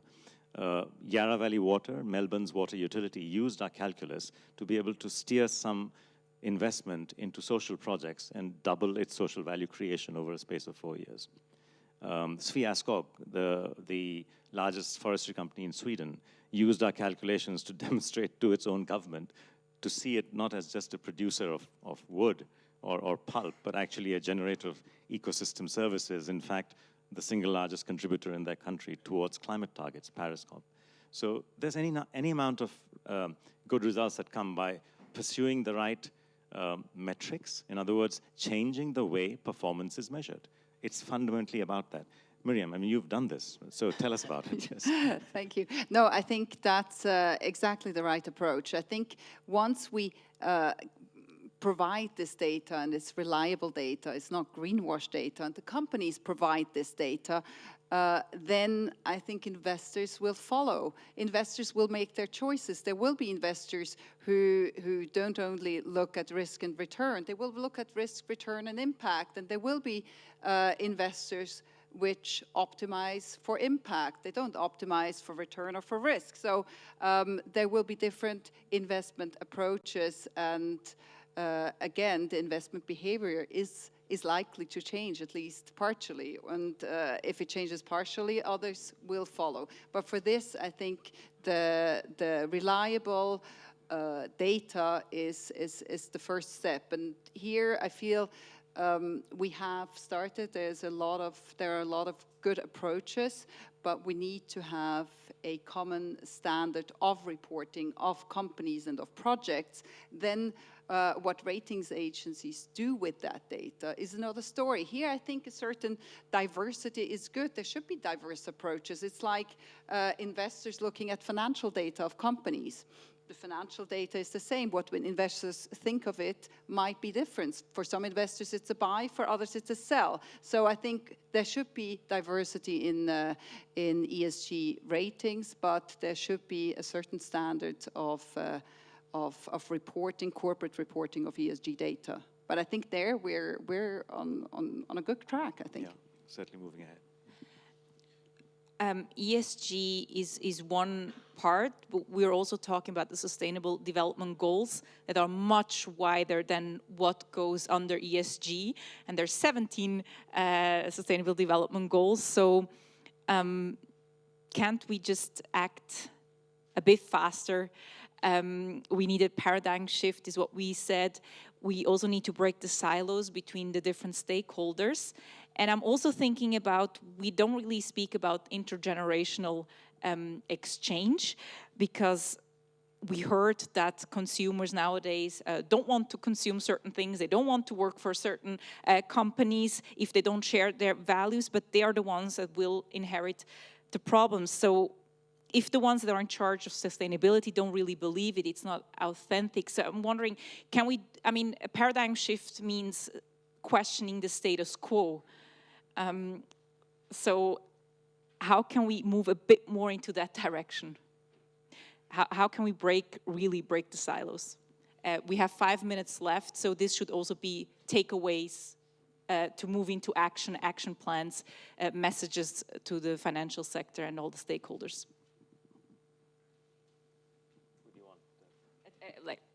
Well, my simple request to the other finance people here is, it's in your hands. If you can endorse the ISSB and start using it, don't wait for the 2 years horizon that they have to finish all their little reports. I mean, there's enough available. Impact valuation. If you ask the Harvard Impact Weighted Accounts Initiative, or us GIST, or the Value Balancing Alliance, which is the big 4 accountancy majors, plus a few companies, if you ask any of us, you'll get the same answer as to how to measure impact. We've even published it. Go ahead, do it. You can have a different lens to look at the value of your investment. If you account for your investees' externalities, please remember, today's externalities are tomorrow's risks and day after tomorrow's losses. So you're actually working out the hidden negative alpha in your portfolio in advance. That's a good thing. That's a smart thing. God help you if you're a private equity manager and if you find out the externalities, the negatives, in year 8 or 9 of a 10-year horizon. You're not going to be very happy. So might as well start doing all this now. And you don't have to wait for all those standards to happen. There's enough standardization in progress already. Let's do it. You guys can go ahead.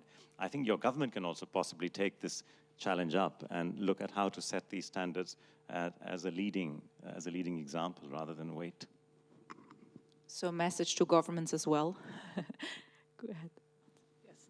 Maybe one of the messages is look at They look at the people, not as clients. I hear that often in discussions. A shift sometimes comes the client. No, it's not a client. We are in this together. So that is one. Then the second one, I just come back from Tanzania, and I heard something very interesting. We were looking into agriculture to feed sustainably the planet. Now, one professor at the university told me, look, when I was a kid, when I went to school, to punish me, I had to do the garden. When I went home and I did something bad, my mother told me, go and weed the crops. So agriculture is a punishment. We have to start by looking at it differently. So why is it not working? Why are people not investing? Because it's punishment. So if it's making money with it, we have to look at things differently. So have a second look, always, and talk to people. Why are things not working? Invest in prevention.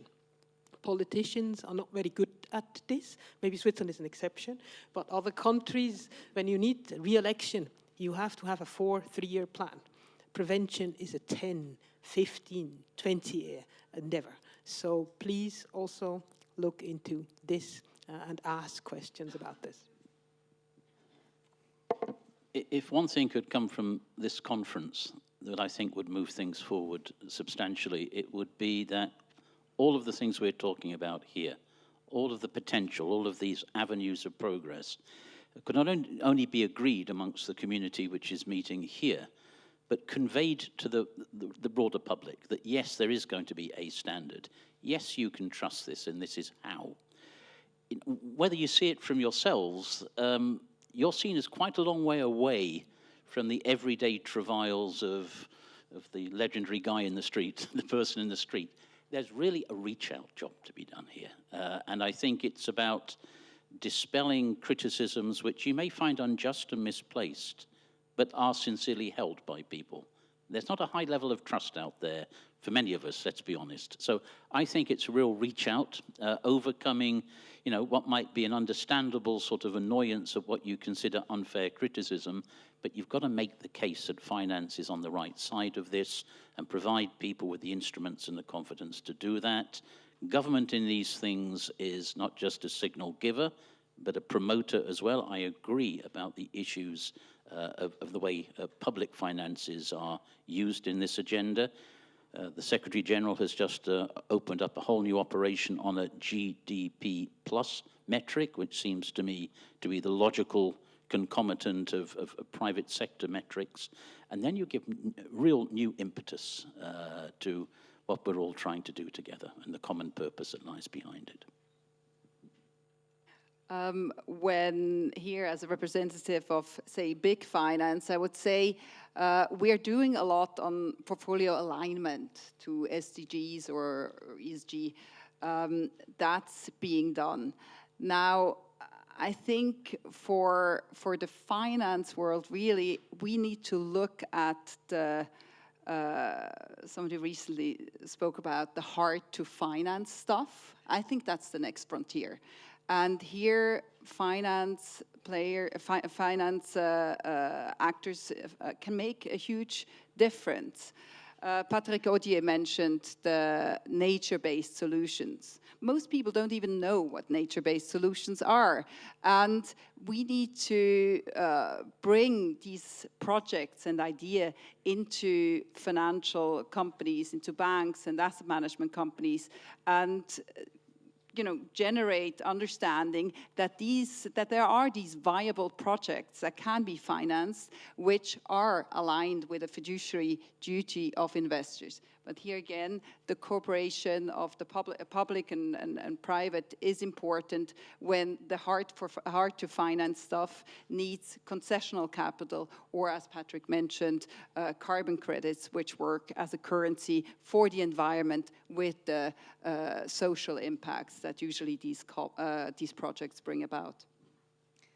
So if we meet in a year again,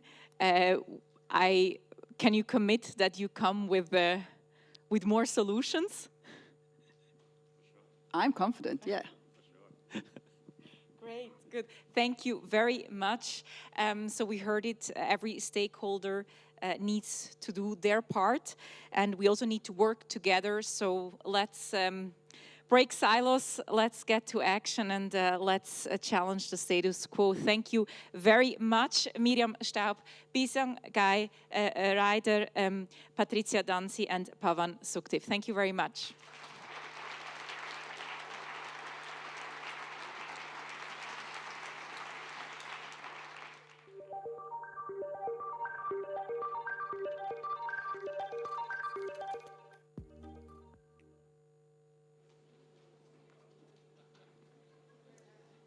So how is society trying to achieve the SDGs?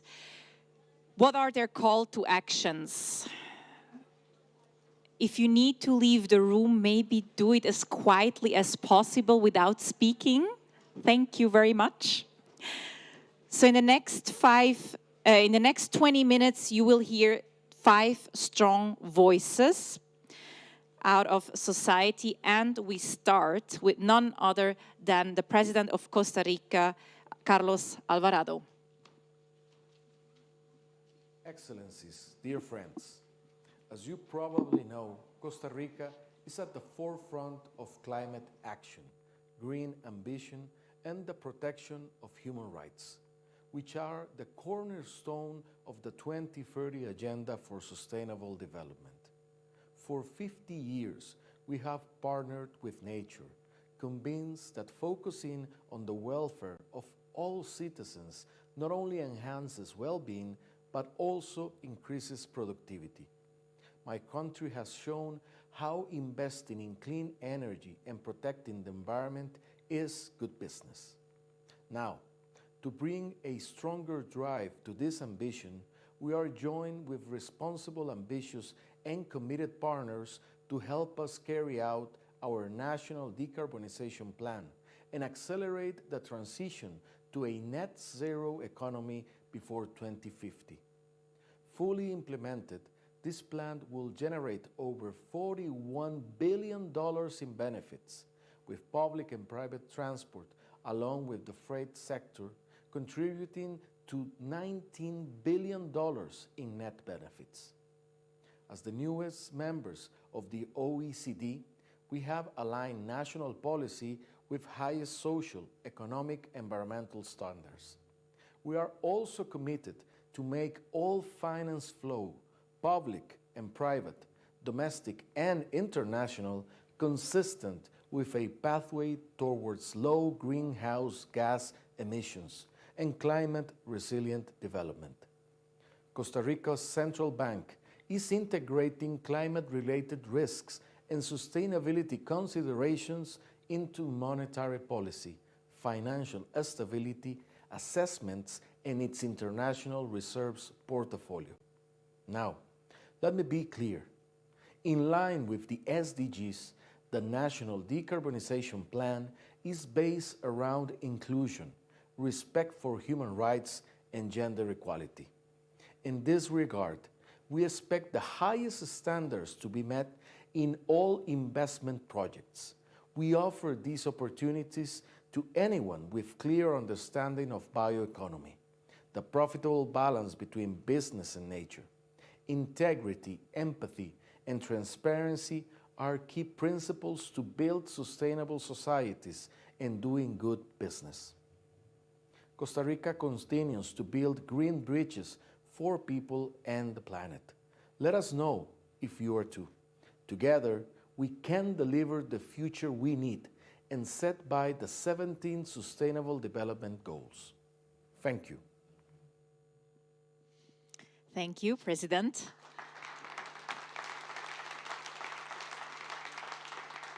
We can all learn from Costa Rica, and we will hear from Costa Rica later on again. Now, back to Geneva, I'm very pleased to ask Peter Maurer, President of ICRC, on the floor. Thanks a lot. Excellencies, colleagues, I have heard a lot this morning about innovative finance, about blended finance, green bonds, insurance schemes, greening the public procurement, and much more. And I think we are all struggling with scale and speed, not still adequate to the problems we are encountering. I just heard that we should discuss the next hard thing to do, and I'm a good person to ask for the next hard thing to do. In conflict zones around the world, the ICRC sees an explosive mix of converging trends causing grievous suffering, from blended forms of violence, COVID-19, economic collapse, to rising inequality, climate shocks, and governance issues. 2 billion people are poor, and COVID-19 is pushing hundreds of millions more into destitution. Around 80 million people are forcibly displaced. 150 million people live in contested territories outside of state controls. Millions living on the margins of society are increasingly deprived, and worst, the cause of this suffering is largely human-made, the result of bad policies or lack of political will to compromise. While global shocks like climate change are felt around the world, people living in fragile contexts are the most impacted and are the least resourced to cope. Out of 25 countries most vulnerable to climate change, 14 are at the same time suffering from heavy forms of conflict and violence. The number of hyper-fragile contexts is increasing. People in these last-mile settings will be the last to receive the COVID-19 vaccination, just as they are the last to receive other essential services such as healthcare, basic sanitation, or socio-economic assistance. In the face of growing disparity, the international community cannot continue with the status quo. Actors must urgently find new ways to cooperate and deliver services to communities and crises, and having more effective and efficient response. This happens basically, and it has been alluded in today's discussion, by designing pathways so that people can move out of dependency, refocusing short-term emergency into resilience building, investing in basic infrastructure and services, and building more robust and just economies with opportunities for people at the margins. People affected by crisis must have a voice. Patricia was mentioning it in the discussion just around the corner. The question becomes, therefore, who should respond and how to people's evolving needs, from crisis through a thriving economy. Collectively, we have to do better. It has been mentioned this morning. I'm the first to acknowledge that fragile settings are complex environments to navigate, but there are too many people outside of the realm of the discussion that we have engaged in today. I believe greater impact can be achieved by putting the needs of affected communities at the center of the response and by creating spaces for all actors to contribute to their different skills, expertise, and resources. This can occur through a mosaic of public and private actors at local, national, and international levels, bringing forward complementary strength. Dear colleagues, the escalating fragility we are witnessing around the world brings the compelling imperative for change at 4 levels. First, I call on humanitarian and development actors to be more flexible, agile, and proactive, adapting to people's needs, not expecting that people's needs will blend into our processes.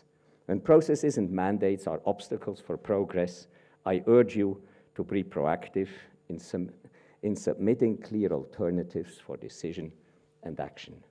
Secondly, I call on institutional investors and the private sector funders to take more risks in investing in fragile markets, and that they move from short-term activism to longer-term investment and impact, helping to create jobs with decent incomes and markets so that people have opportunities to return to economic life, not dependency on humanitarian handouts.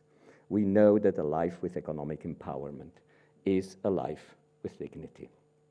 Thirdly, I call on states to incentivize and de-risk investment and innovation in fragile settings and help to bring pilot projects finally to scale and speed. And fourthly, I call on all of us to embrace digital transformation and bring digital solutions to people to help leapfrog existing gaps. Through digital analytics, digital payment, credit system, digitally enhanced services from telehealth to education. Dear colleagues, collective action to look after the most vulnerable people in societies has never been more vital. This is the task before us. The founding fathers of the Red Cross movement created an organization to be abolished by peace. That is still a bridge to build. Thank you.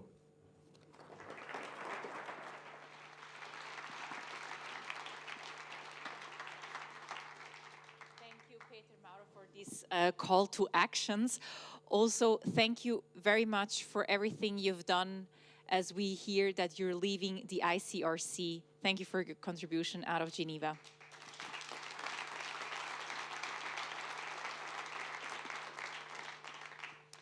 Now we have the President of Ghana, Nana Akufo-Addo, with his statement.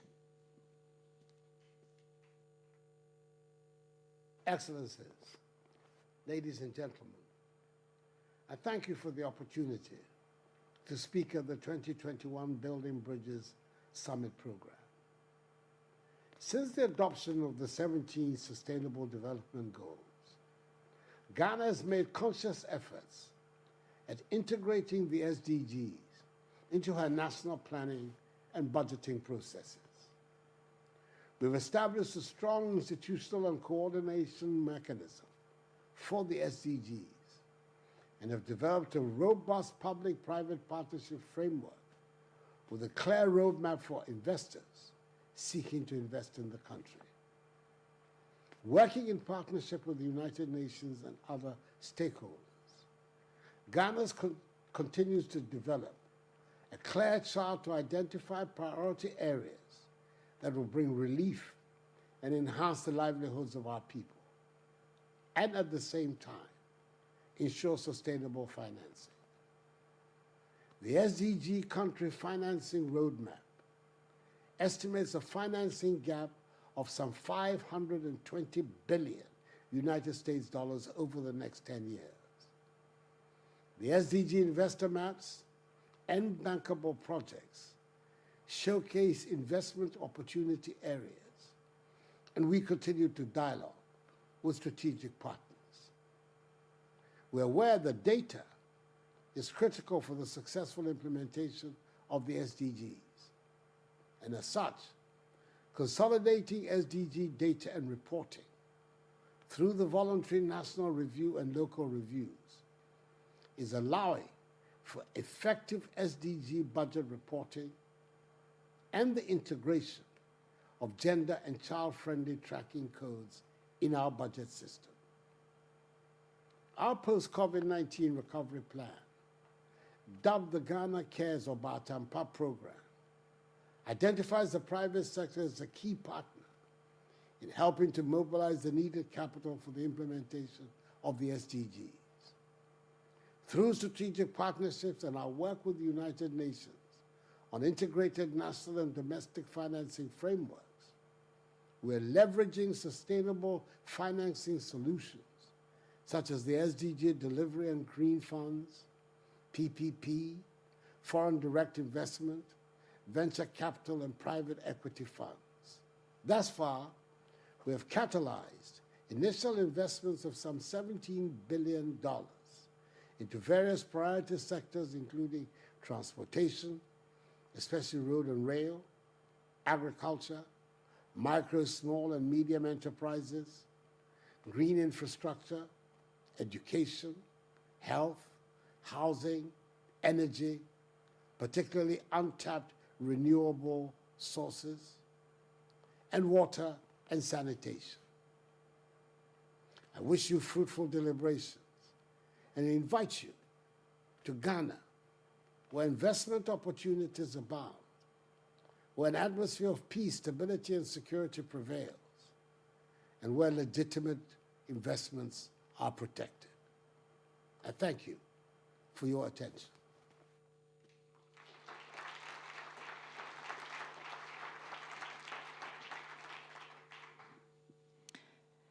Okay, up next, we have our last call to action, and yes, by Alex Wong and Gary Stahl of UNICEF. Please welcome.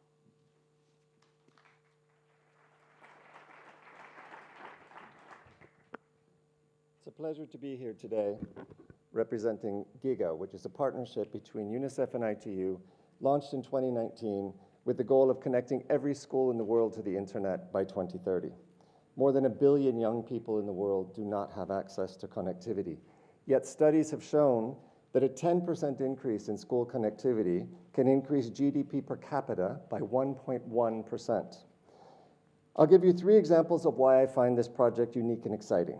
First, we don't even know how many schools there are in the world. It's somewhere between 5 and 8 million, we're learning.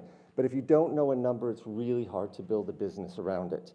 GIGA has now mapped over 1 million schools with live, real-time connectivity data that's letting us make business cases for partners like Ericsson and Dell and others who are helping us with this foundational layer.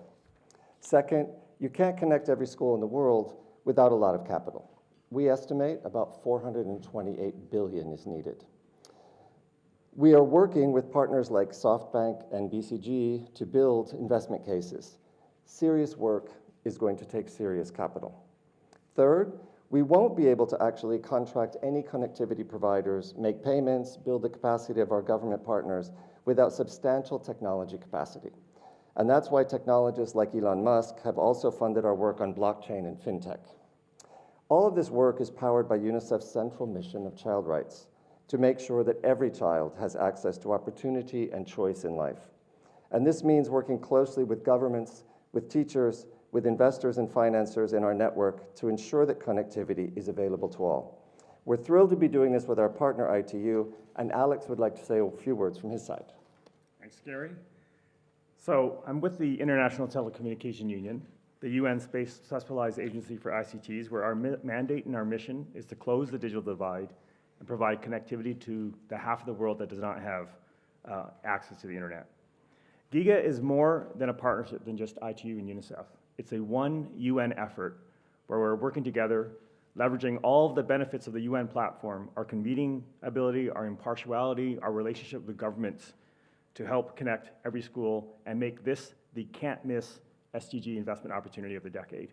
We're called out by the UN Secretary General in the Roadmap for Digital Cooperation and in the Common Agenda as a way forward for achieving global connectivity. Gary's outlined our structured approach to connecting every school: map, connect, finance, and empower. Our job at the ITU is essentially to mitigate investment and donor risk. Let me give you 3 examples. First, in mapping. In addition to understanding where every school is located, GIGA also aims to map a country's fixed and mobile connectivity coverage, including, for example, the locations of the international cable landing points, the fiber access points, and making all this data open and available to investors. Second, what's the best configuration of connectivity technology to come up with the most optimal usage and configuration? At GIGA, we're aiming for 20 megabyte per second connectivity to every school with financial sustainability. How can we use blockchain to monitor that connectivity? GIGA will help investors model this. And finally, what are the key policy and regulatory changes that will optimize the use of spectrum, infrastructure, or unlock domestic financing sources such as universal service funds that will make the investment business case viable? GIGA will work with regulators and ICT ministries, the ITU's core constituent, to make these key changes happen and minimize, ultimately, political and regulatory risk. Since our launch in 2019, GIGA now works in 19 countries. We've mobilized over $22 million directly and have connected over 3,000 schools and 1 million students and teachers to the internet. But this is only a fraction of what's needed. So, I'm sure you're all asking yourselves, how can you help? Here's 3 ways. You can support our $5 billion donor-backed bond, either as a donor or as an investor. We need upfront catalytic capital for project preparation to jumpstart connectivity investments in the most challenging markets and to mobilize the other funding required to connect the rest of the world. It's a lot of mobilization. Second, share your data sets with us to help us with our open source mapping globally. Or third, contribute to GIGA directly as a partner organization through funding or in-kind secondments. We look forward very much to coming back in the future with an update on GIGA. Thank you.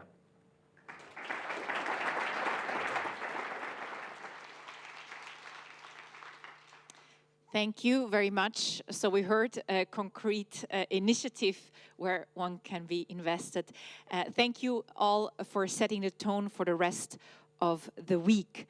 Now, I would like to quickly remind you that you have the opportunity to share your takeaways and messages from today's summit on social media by using the hashtag BuildingBridges21. You can also tag Building Bridges on Twitter and LinkedIn. And I would also like to use this opportunity to thank all the partners. I think we have a slide, we can show them. We can thank all the partners, the sponsors, for helping us making Building Bridges happen. There are many, as you can see, our gold, silver. Thank you very much, bronze, for helping us putting this together.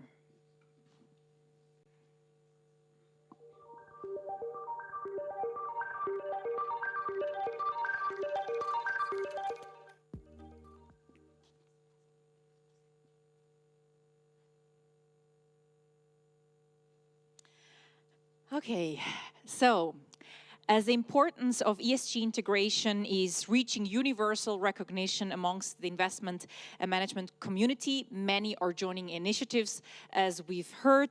However, there's still a lot to be done, considering the weight asset owners and managers have. In our next panel, we'll be discussing how asset owners can drive capital towards the SDGs. And for this, I'd like to ask my panelists on the floor. Let's start with Frank Giuliano. I haven't seen you in the room, but yes, perfect. Frank Giuliano, please come up on stage. Chief Investment Strategist at CompenSwiss and President of SVVK Azir. Welcome. We continue, We continue with Guido Führer. He is the CIO of Swiss Re and also member of the Group Executive Committee. Welcome on the floor. And we continue with Alessia Torricelli. She's the CFO of CPAG, the public pension scheme of the Canton of Geneva. And we're also joined by André Hofmann, Vice Chairman of Roche.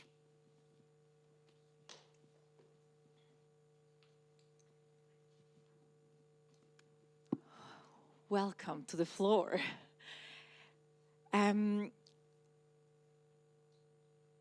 André Hofmann, in an interview with the Swiss newspaper Sonntagszeitung, you said that you invest along 4 principles: people, society, nature, money. What does that mean and how does it manifest itself? Well, thank you very much, A, for having read my interview, and B, for inviting me here today. This is extremely exciting for me to be able to come and talk here, especially to an audience mostly involved into investment.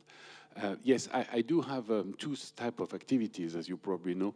I'm the vice chair of Roche Pharmaceuticals, and there we do employ certain rules for investment, which I would be very happy to discuss later. But I also run our family office, in which we do investment in different types of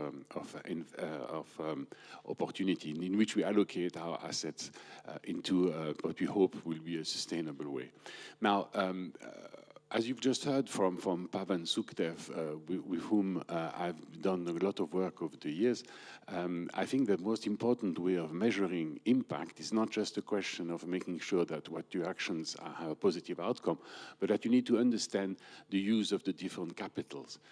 Today, our accounting system and the returns we measure on investment is based on what we call the produced capital, but that produced capital is a result of the wide use of the social capital, how we work together, the human capital, the talent, individual talent, and the natural capital. So if you want to create something that is by definition sustainable, something that has an opportunity to provide some sort of return and positive impact over time, we need to make sure that we take into account these 3 capitals before we look to the 4th one. And these 3 capitals and the dependency between them. We will not have social justice in a destroyed environment, natural capital. We will not be able to help the human talent to develop in a system that doesn't function. So maybe we were talking this morning or being confused at a higher level. Maybe this is an attempt at trying to rationalize what I was saying in that particular interview. You cannot invest if it is not sustainable. And we are in an emergency. It is absolutely clear, science is absolutely unequivocal, we are in an emergency. We're running out of time, and therefore the investments we have to do have to be sustainable. Because it always shocks me when I have to say that, it's so obvious. You know, there is no future if there is no sustainability. You cannot envisage a future if you don't deal now in a sustainable manner. So give us the tools, give us the opportunity, and we will construct a sustainable future. Thank you so much.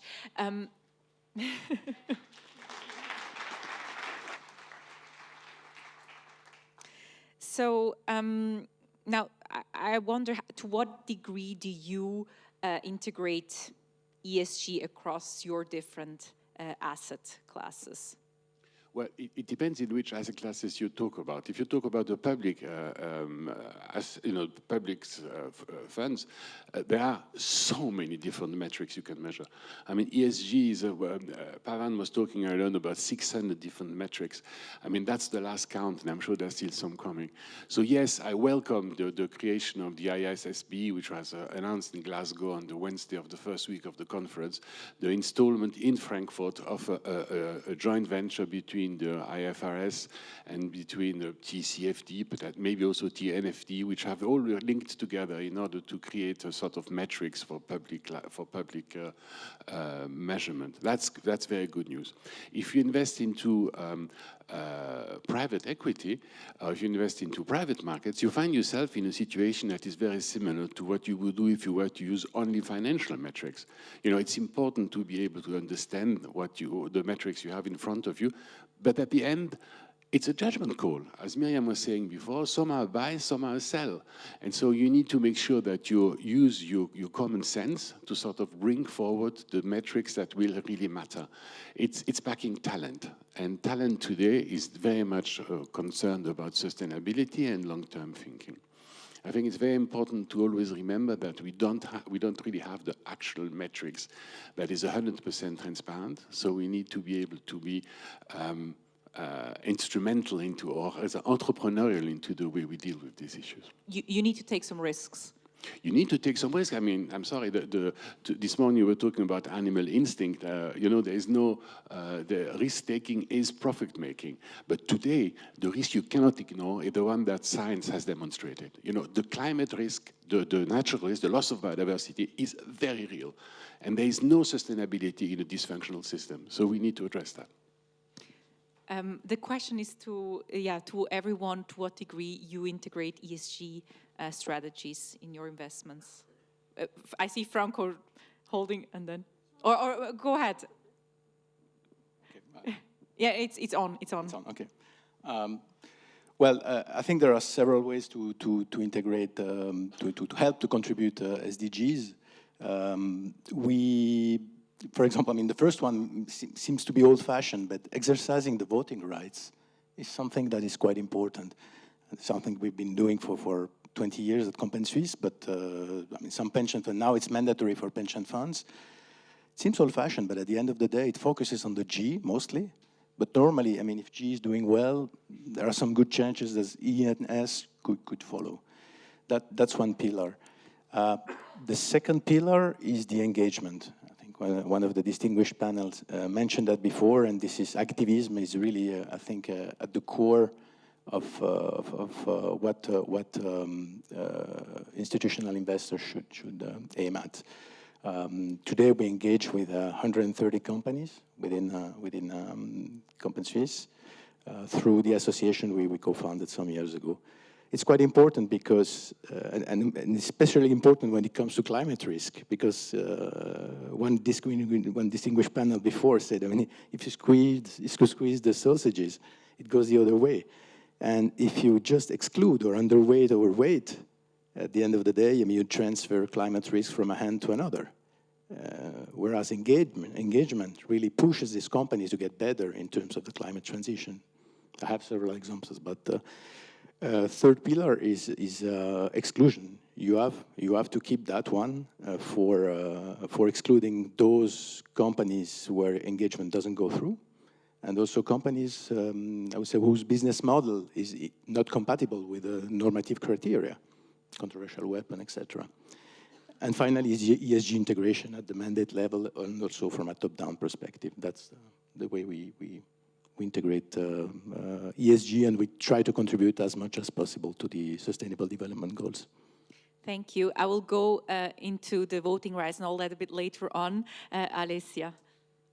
So in CPG, the ESG is on our DNA since the beginning of the pension schemes, and we decided, the board decided to be committed to Paris target and to be net zero in 2015. Then we decided to reshape our investment strategy, and we decided to have 4 pillars. One is ESG integration, one is engagement, the third one is exclusion, because it's necessary, and the fourth one is the impact.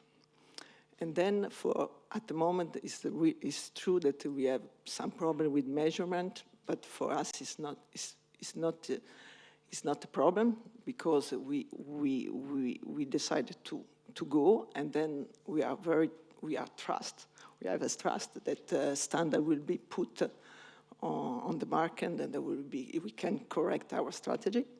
And what is important for us is not only to speak about disinvest, but to talk about temperature and to invest in a transition economy.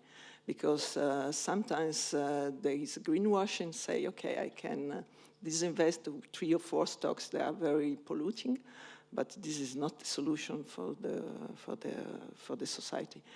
And for COP27 was a little bit disappointing, but I'm convinced that the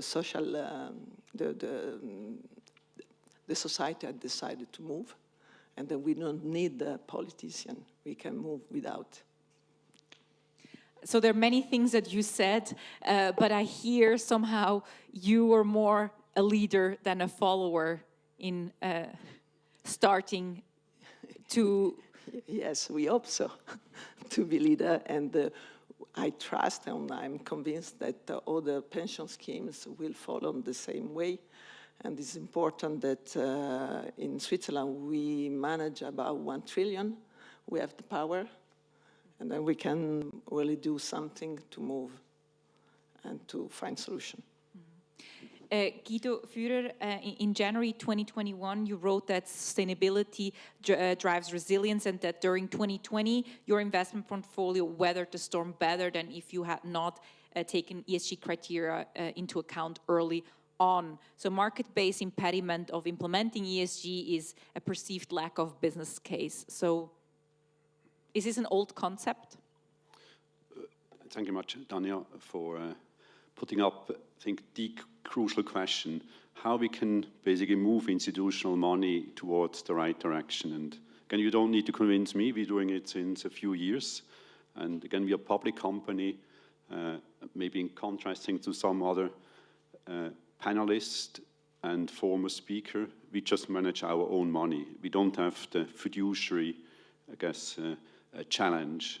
Of course, we have fiduciary obligation towards our shareholders and policyholder, but not to kind of third-party client. Now, we did this with a clear conviction that sustainability, be it environmental, social, or governance, is absolutely in line with the long-term investor. And as a reinsurance company, per definition, you go for the long term, both on the liability as well as on the asset side. That's why it was very clear this is a perfect fit. Has to do with financial market stability and ultimately also return. As Andreas mentioned, if you invest, if you take risk, you want to have some return which is justified. And many, I guess, you see that they do kind of impact investing. We do it as well, as we call it thematic investing. And in our case, that's a commitment of 4 billion by 2025. But the bulk is outside of that 4 billion. We're managing 130 billion right now. US dollar. And that's why the ambition was to basically to drive the other 126 billion towards an ESG kind of compliant world. And I always compare it, here we talk about building bridges. Sometimes there's a river going beyond or underneath, and that's why institutional money is like a bit water. It always goes in the way of the lowest resistance. And that's why it's very important to find out what is the optimal, basically, framework for the money. And the more we can reduce hurdles, I think the higher the chance that we capture probably the 95% or whatever of institutional money. And for us, this was the ambition. And even after now having it done 5 years, I think the most important call for institutional money is setting the benchmark correctly. Because the decisions are not done by myself or many of us on a daily basis. It's done by the people who look at the specific companies, constituents, and ultimately they are driven by what they're measured against. And that's why if you have an ESG benchmark, at least for the liquid market, you make a big difference every day. Frank Giuliano, I mentioned SVVK ASIR, where you're also president. You give recommendation to your members, but also screen and monitor member portfolios and transfer knowledge. So I wonder, what are the main questions that come from your members? The association was co-founded end of 2015 by 7 institutional investors, Suva, Publica, Compen Suisse, ourselves, and 4 big public pension funds, railways, Federal Railways, Post, Canton Zurich, and Swisscom. We were 7, today we are 11. We represent more or less 300 billion in assets under management. The purpose at that time was to pull the resources together. We are a public scheme, so we want to tackle the thing by doing it efficiently. We wanted to have more firepower by being, having more assets to influence. And the idea was really, as you said, engagement is at the cornerstone, and exclusion as well if the engagement doesn't go through. To answer your question, I would say that the requirements, the questioning from the members went progressively from a, let's say, broad-based ESG concerns to more and more questions on climate change. I think the ratification of the Paris Agreement obviously accelerated the debate. And for the last 3 years, a lot of emphasis has been put on climate change in terms of engagement in particular. Okay, so you see something happening. Yes, we have absolutely. I mean, we started with. I can give you an example. I mean, if we did that on. Today we engage with other things, but between 2018 and 21, we have engaged with cement and steel sectors. 20 companies, and these guys are responsible for emitting more or less almost 15% of the greenhouse gas emissions. So these 2 sectors are the elephant in the room, and actually elephants that fly quite below the radar, because people focuses on coal, on oil and gas, utilities. Excluding is not a topic, because I mean there are no substitutes for cement and steel, so you have to engage. And we did that, and those companies actually you need to have really precise KPIs. And over 3 years we fixed 5 precise KPIs with these companies, and over 3 years there was a 30-40% improvement on average on these KPIs. So TCFD disclosure, water risk, climate risk, and so on and so forth. So what you're saying is that to get to these results, you need also to define KPIs? Or what is needed to actually get to the results? That's very important, because unfortunately today engagement is a bit underestimated. So sometimes you say, okay, it's alibi, it's up in the air. And actually this is not true at all. I mean, this is one example, but I can cite a lot of examples. But actually, you have to be able to document and to have measurable KPIs in order to ensure your results are concrete. Yeah. Otherwise, it's wind. You know. I would like to get to you, Alessia, because you said as an asset owner you have a long-term perspective. However, there's a reason to believe that many asset managers maybe focus on short-term returns, short-term. So how do you make sure that your interests are reflected in the behavior of those that manage your assets? That's correct. And then a lot of money is delegated to asset manager. They are not managed inside the CPG. Then we write a new, how to say, investment policy for this manager. Then they have to couple it with our belief and with our standards. Then they have to put in something and say, okay. Then this is the first steps. Then when we choose, then we follow. That is really so. But for us, it's not enough. And recently, we decided to buy a database for ESG rating and many criteria. And then we will check what they are doing on our portfolio and what is in another view, an independent view, and check if there is consistencies. And because we are big, we have a list of exclusion and we have special benchmark, and then they have to follow our special benchmark. Then this is one filter, and then they have to do. But with our new strategy will be a little bit more complicated for active asset manager, because we decided to disinvest progressively from fossil fuels, but with the base of temperature, because each company have a path. They decide, officially they say commitment to net zero and so on. Then we measure, we don't measure, we use tools developed by Alain Marodier. And we decided to give the possibility to company to improve. And if they don't have our paths, we decided to exclude it.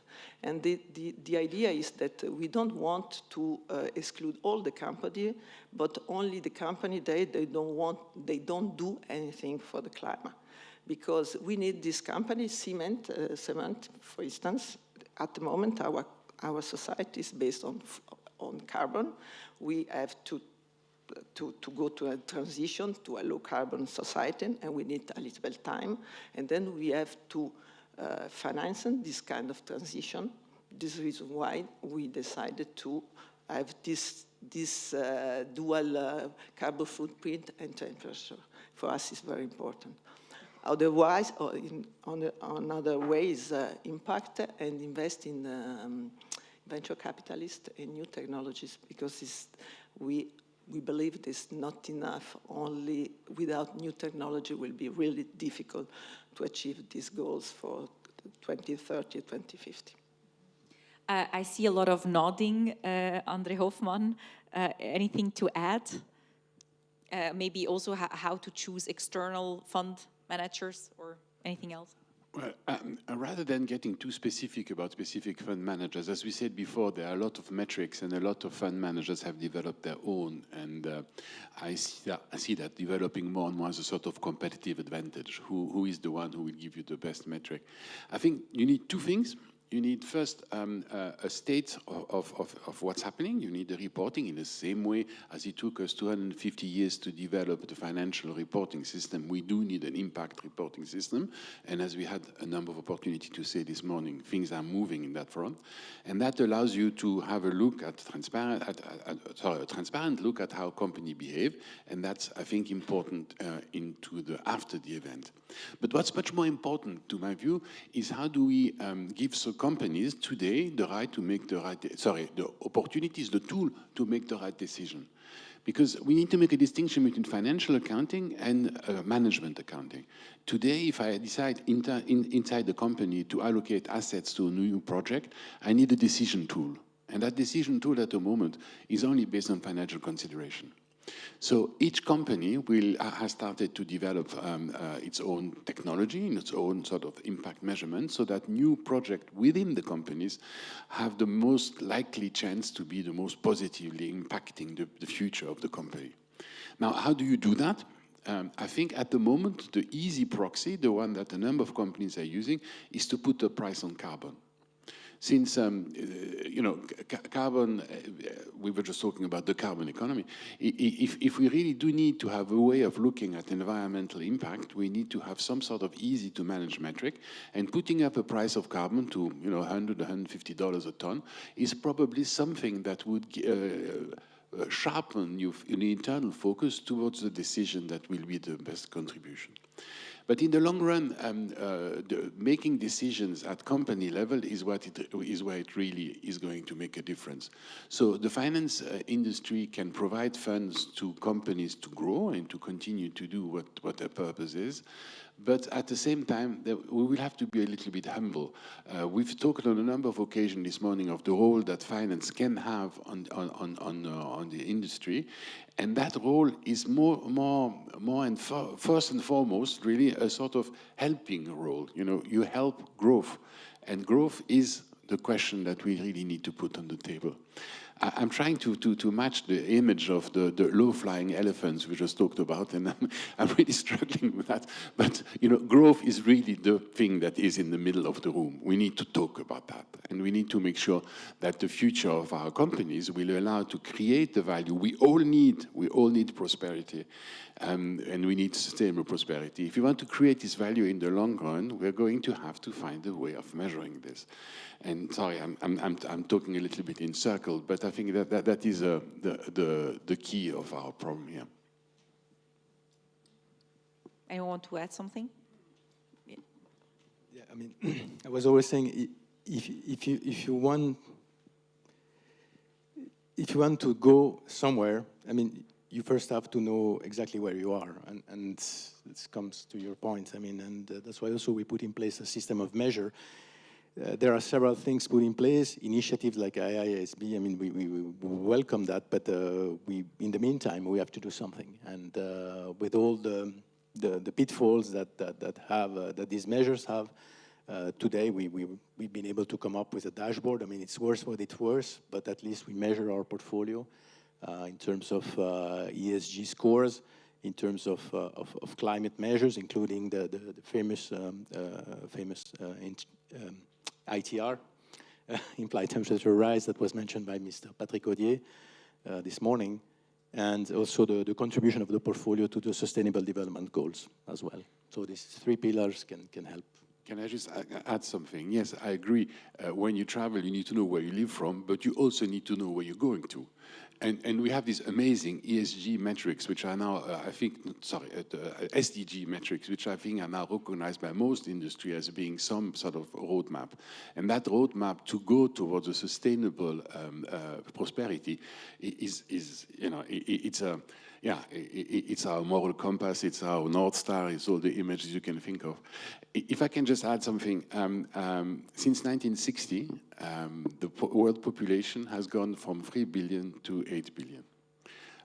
That happened under my watch. I was around in those days. You know, we have lost 67% of vertebrate species, according to WWF, since 1960. This is not a question of changing a system, reducing CO2 emission to change the climate. This is a loss. It's gone forever. 67% of vertebrate species have disappeared. You know, extinction is forever. So it really is urgent that we do something. And I wanted to say that. Thank you. But thank you.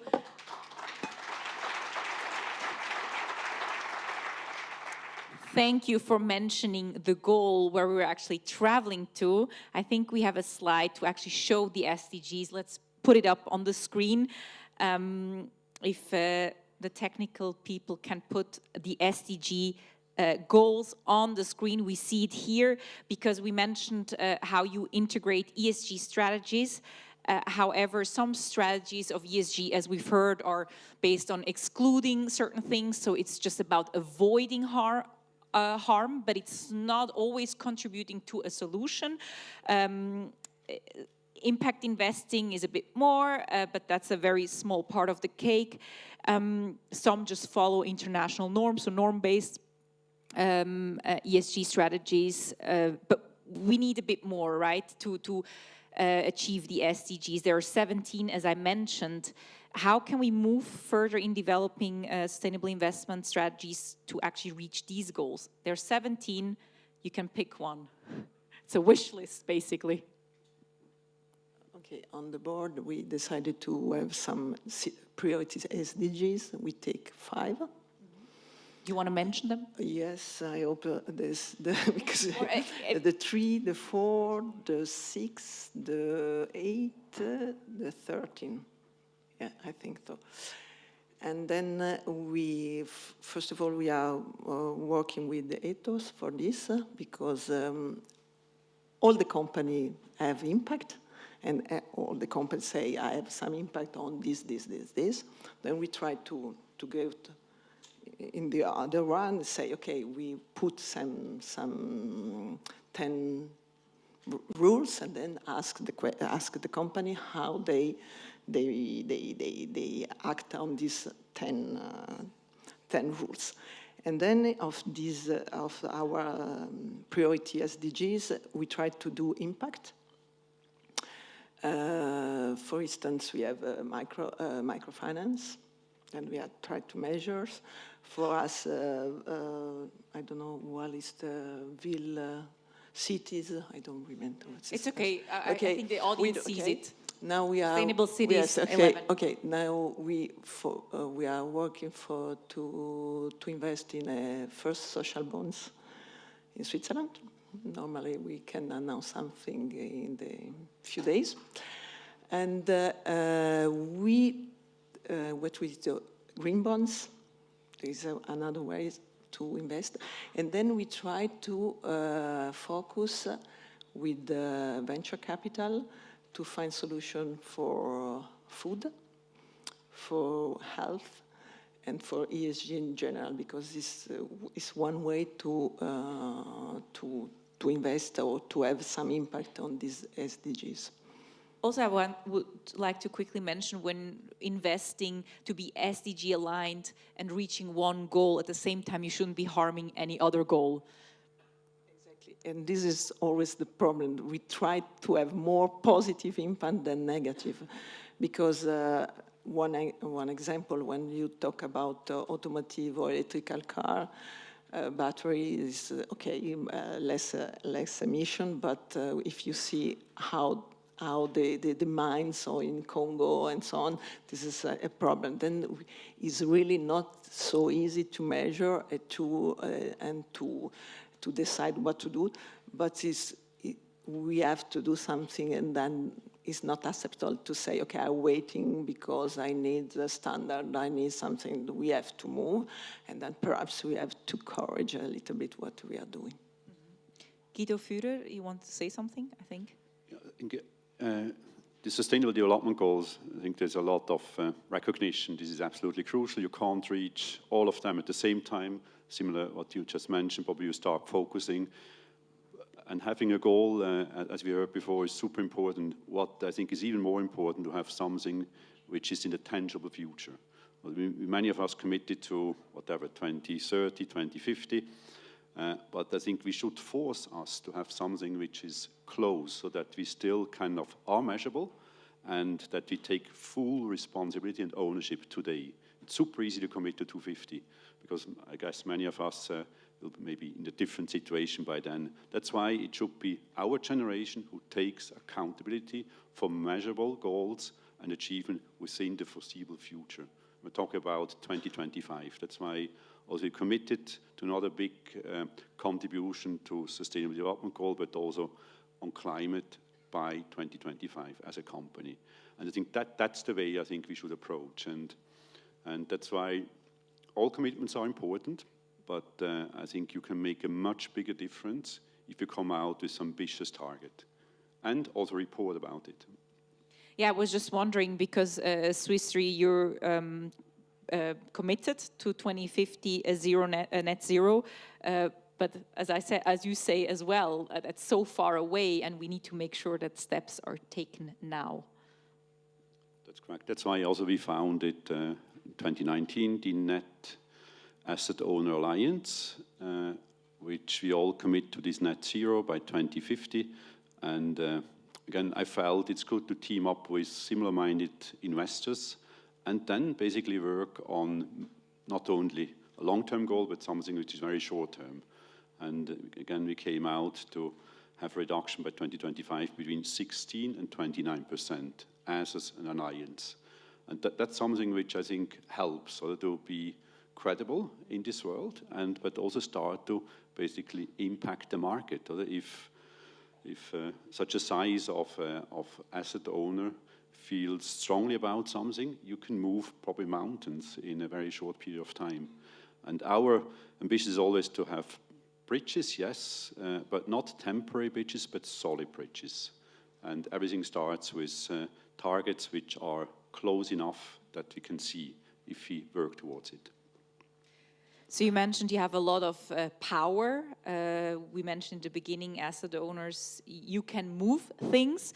A Japanese government pension investment fund, for instance, the largest pension fund in the world, did that, where the chief investment officer, Hiro Mizuno, persuaded every company in Japan and in the world, actually, to embrace ESG, not doing it directly because he couldn't, from the government, but pressuring his managers, asset managers, to put pressure on them. So this is an example, a great example, how you can use your weight.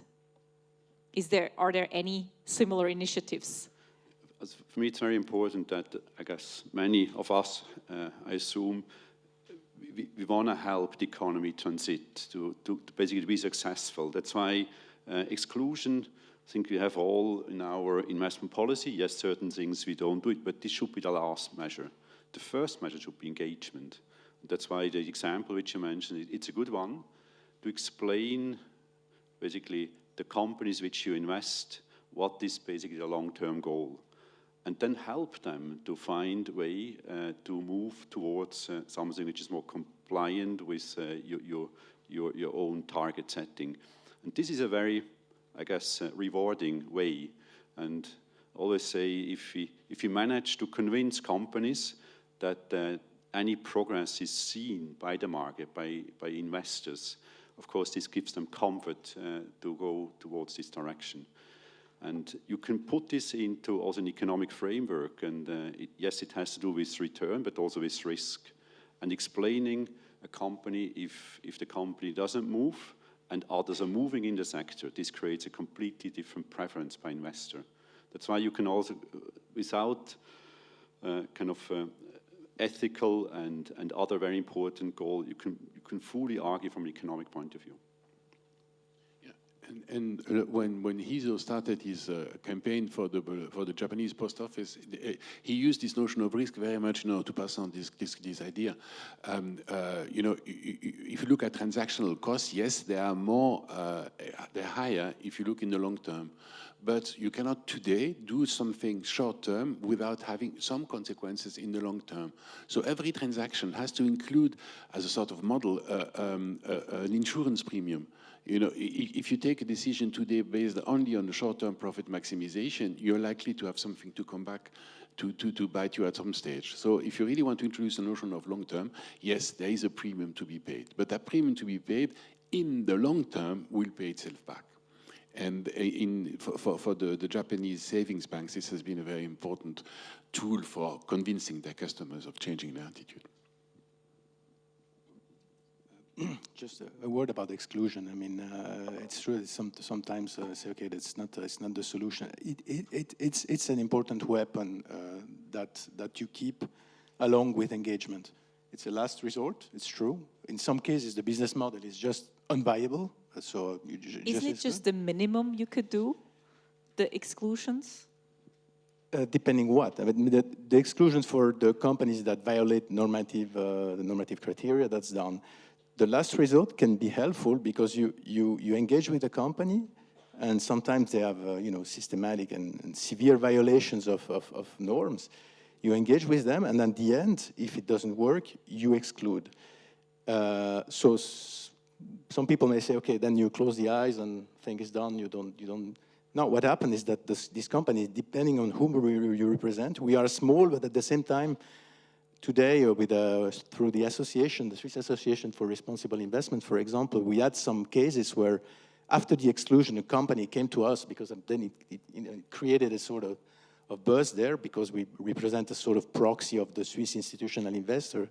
It was in their local newspapers, and they called us and said, look, we need to talk. And then we re-engaged. So that was, this is a good example. The last possible exclusion is based on risk management views, and coming to what was said earlier this morning. For example, we phased out coal. That was our decision from a stranded asset risk standpoint, and we decided to get out of coal, at least a big chunk of it. But you're still in oil, invested in oil. So I just wonder, when the time horizon is less long, there are still more challenges in integrating ESG. How do you manage these challenges then?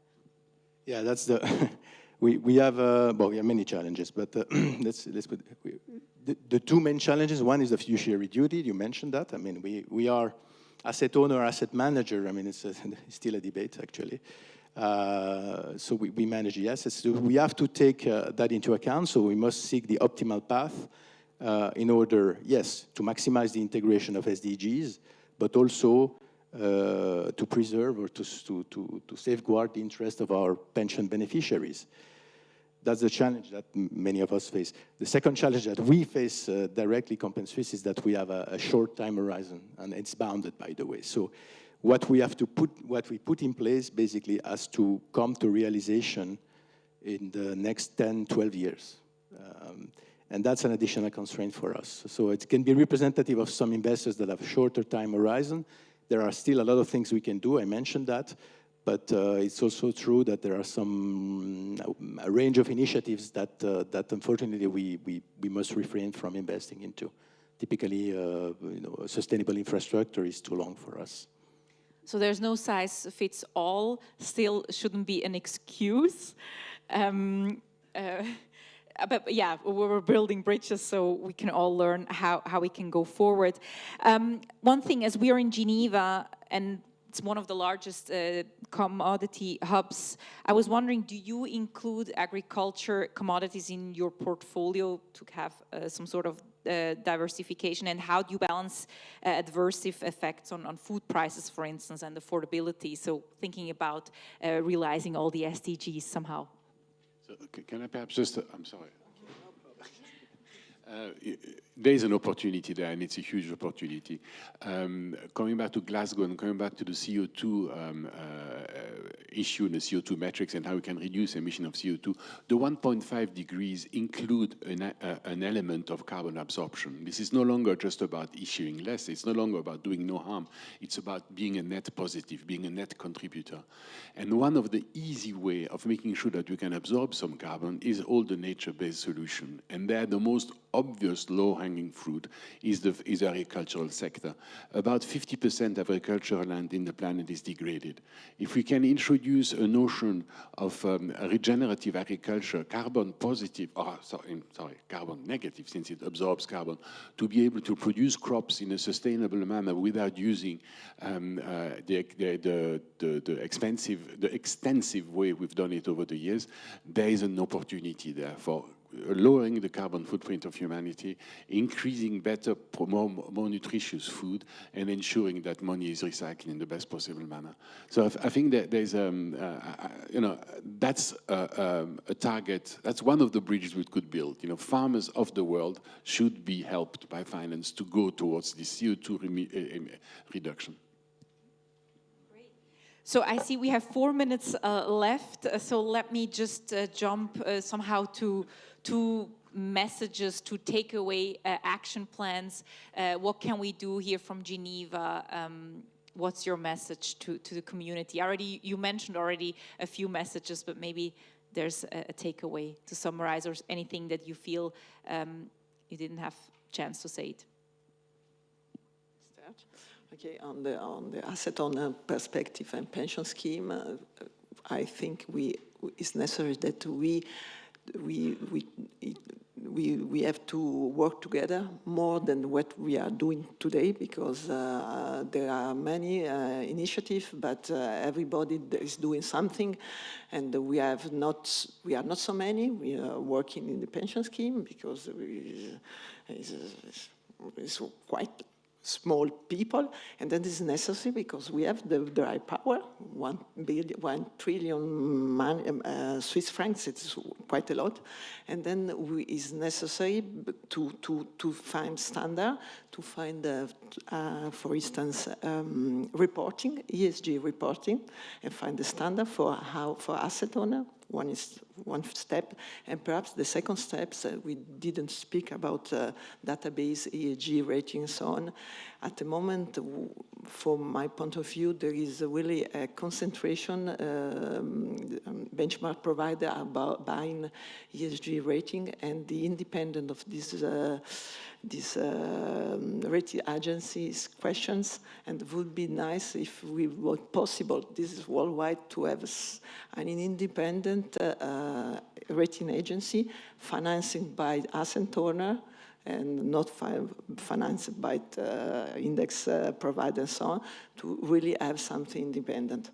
And this is my belief. And how can you maybe work towards that? We have to speak on the community and find a solution and decide how, and it's possible. If we talk together, it's possible. Good, that's what we're doing. I just wanted to come back to, I want to throw a challenge to you, the investment, the fund managing, the fund managing industry. At Glasgow, Mark Carney, the ex-governor of the Bank of England, presented an alliance for net zero carbon. I'm not sure about the acronym, the General Alliance for Global Net Zero, something like this. He spoke about $130 trillion being managed privately, with amount of money that could be made to work towards reducing carbon emission.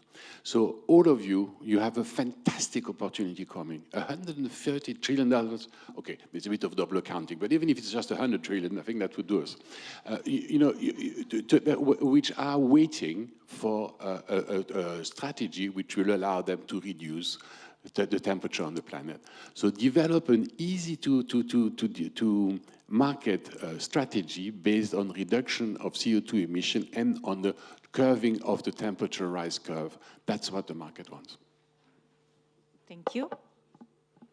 I very much going in a similar direction as you, Andre. It's this, whatever, 130 trillion, but these are institutional long-term money. And coming back to my comparison, it's a bit like this water, and institutional money has a tendency to flow towards the easiest target, and that's why my call for action is clearly helping to define a bit where the water should flow, and this is this frameworking, standardization. That's why each measure which help us to show how we should report on things, or how we should measure a company which we invest in, is of huge help, because we don't talk about the few kind of boutique or the few type of thematic investment. It's the big bulk of money which is managed by professional parties.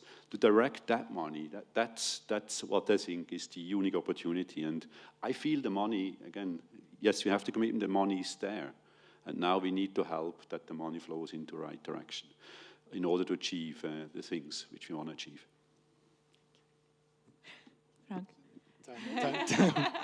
I have to be very quick. So vote, engage, pull together. The association we created 6 years ago, I mean, has done a lot of things because it's not the firepower, it's that we are representative of something.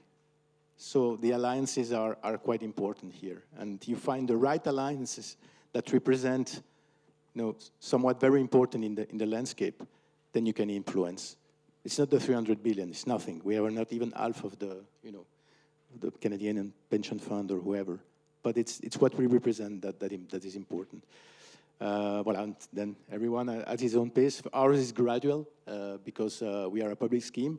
There are still half of the people that think we do too much, and half of the people that think we do not enough. So I think the good news is that probably we do the right thing, but gradually. It's a mindset that also needs to change, probably. Thank you very much.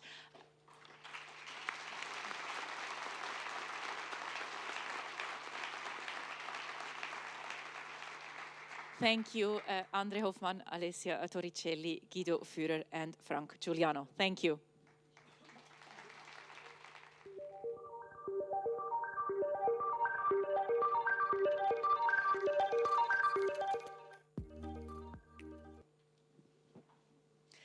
Wow, okay, so there's a lot that we heard today. We heard we need a paradigm shift. It's vogue now to say it, but we have to think about what does it actually mean. Challenging the status quo, questioning old concepts, thinking about new ideas.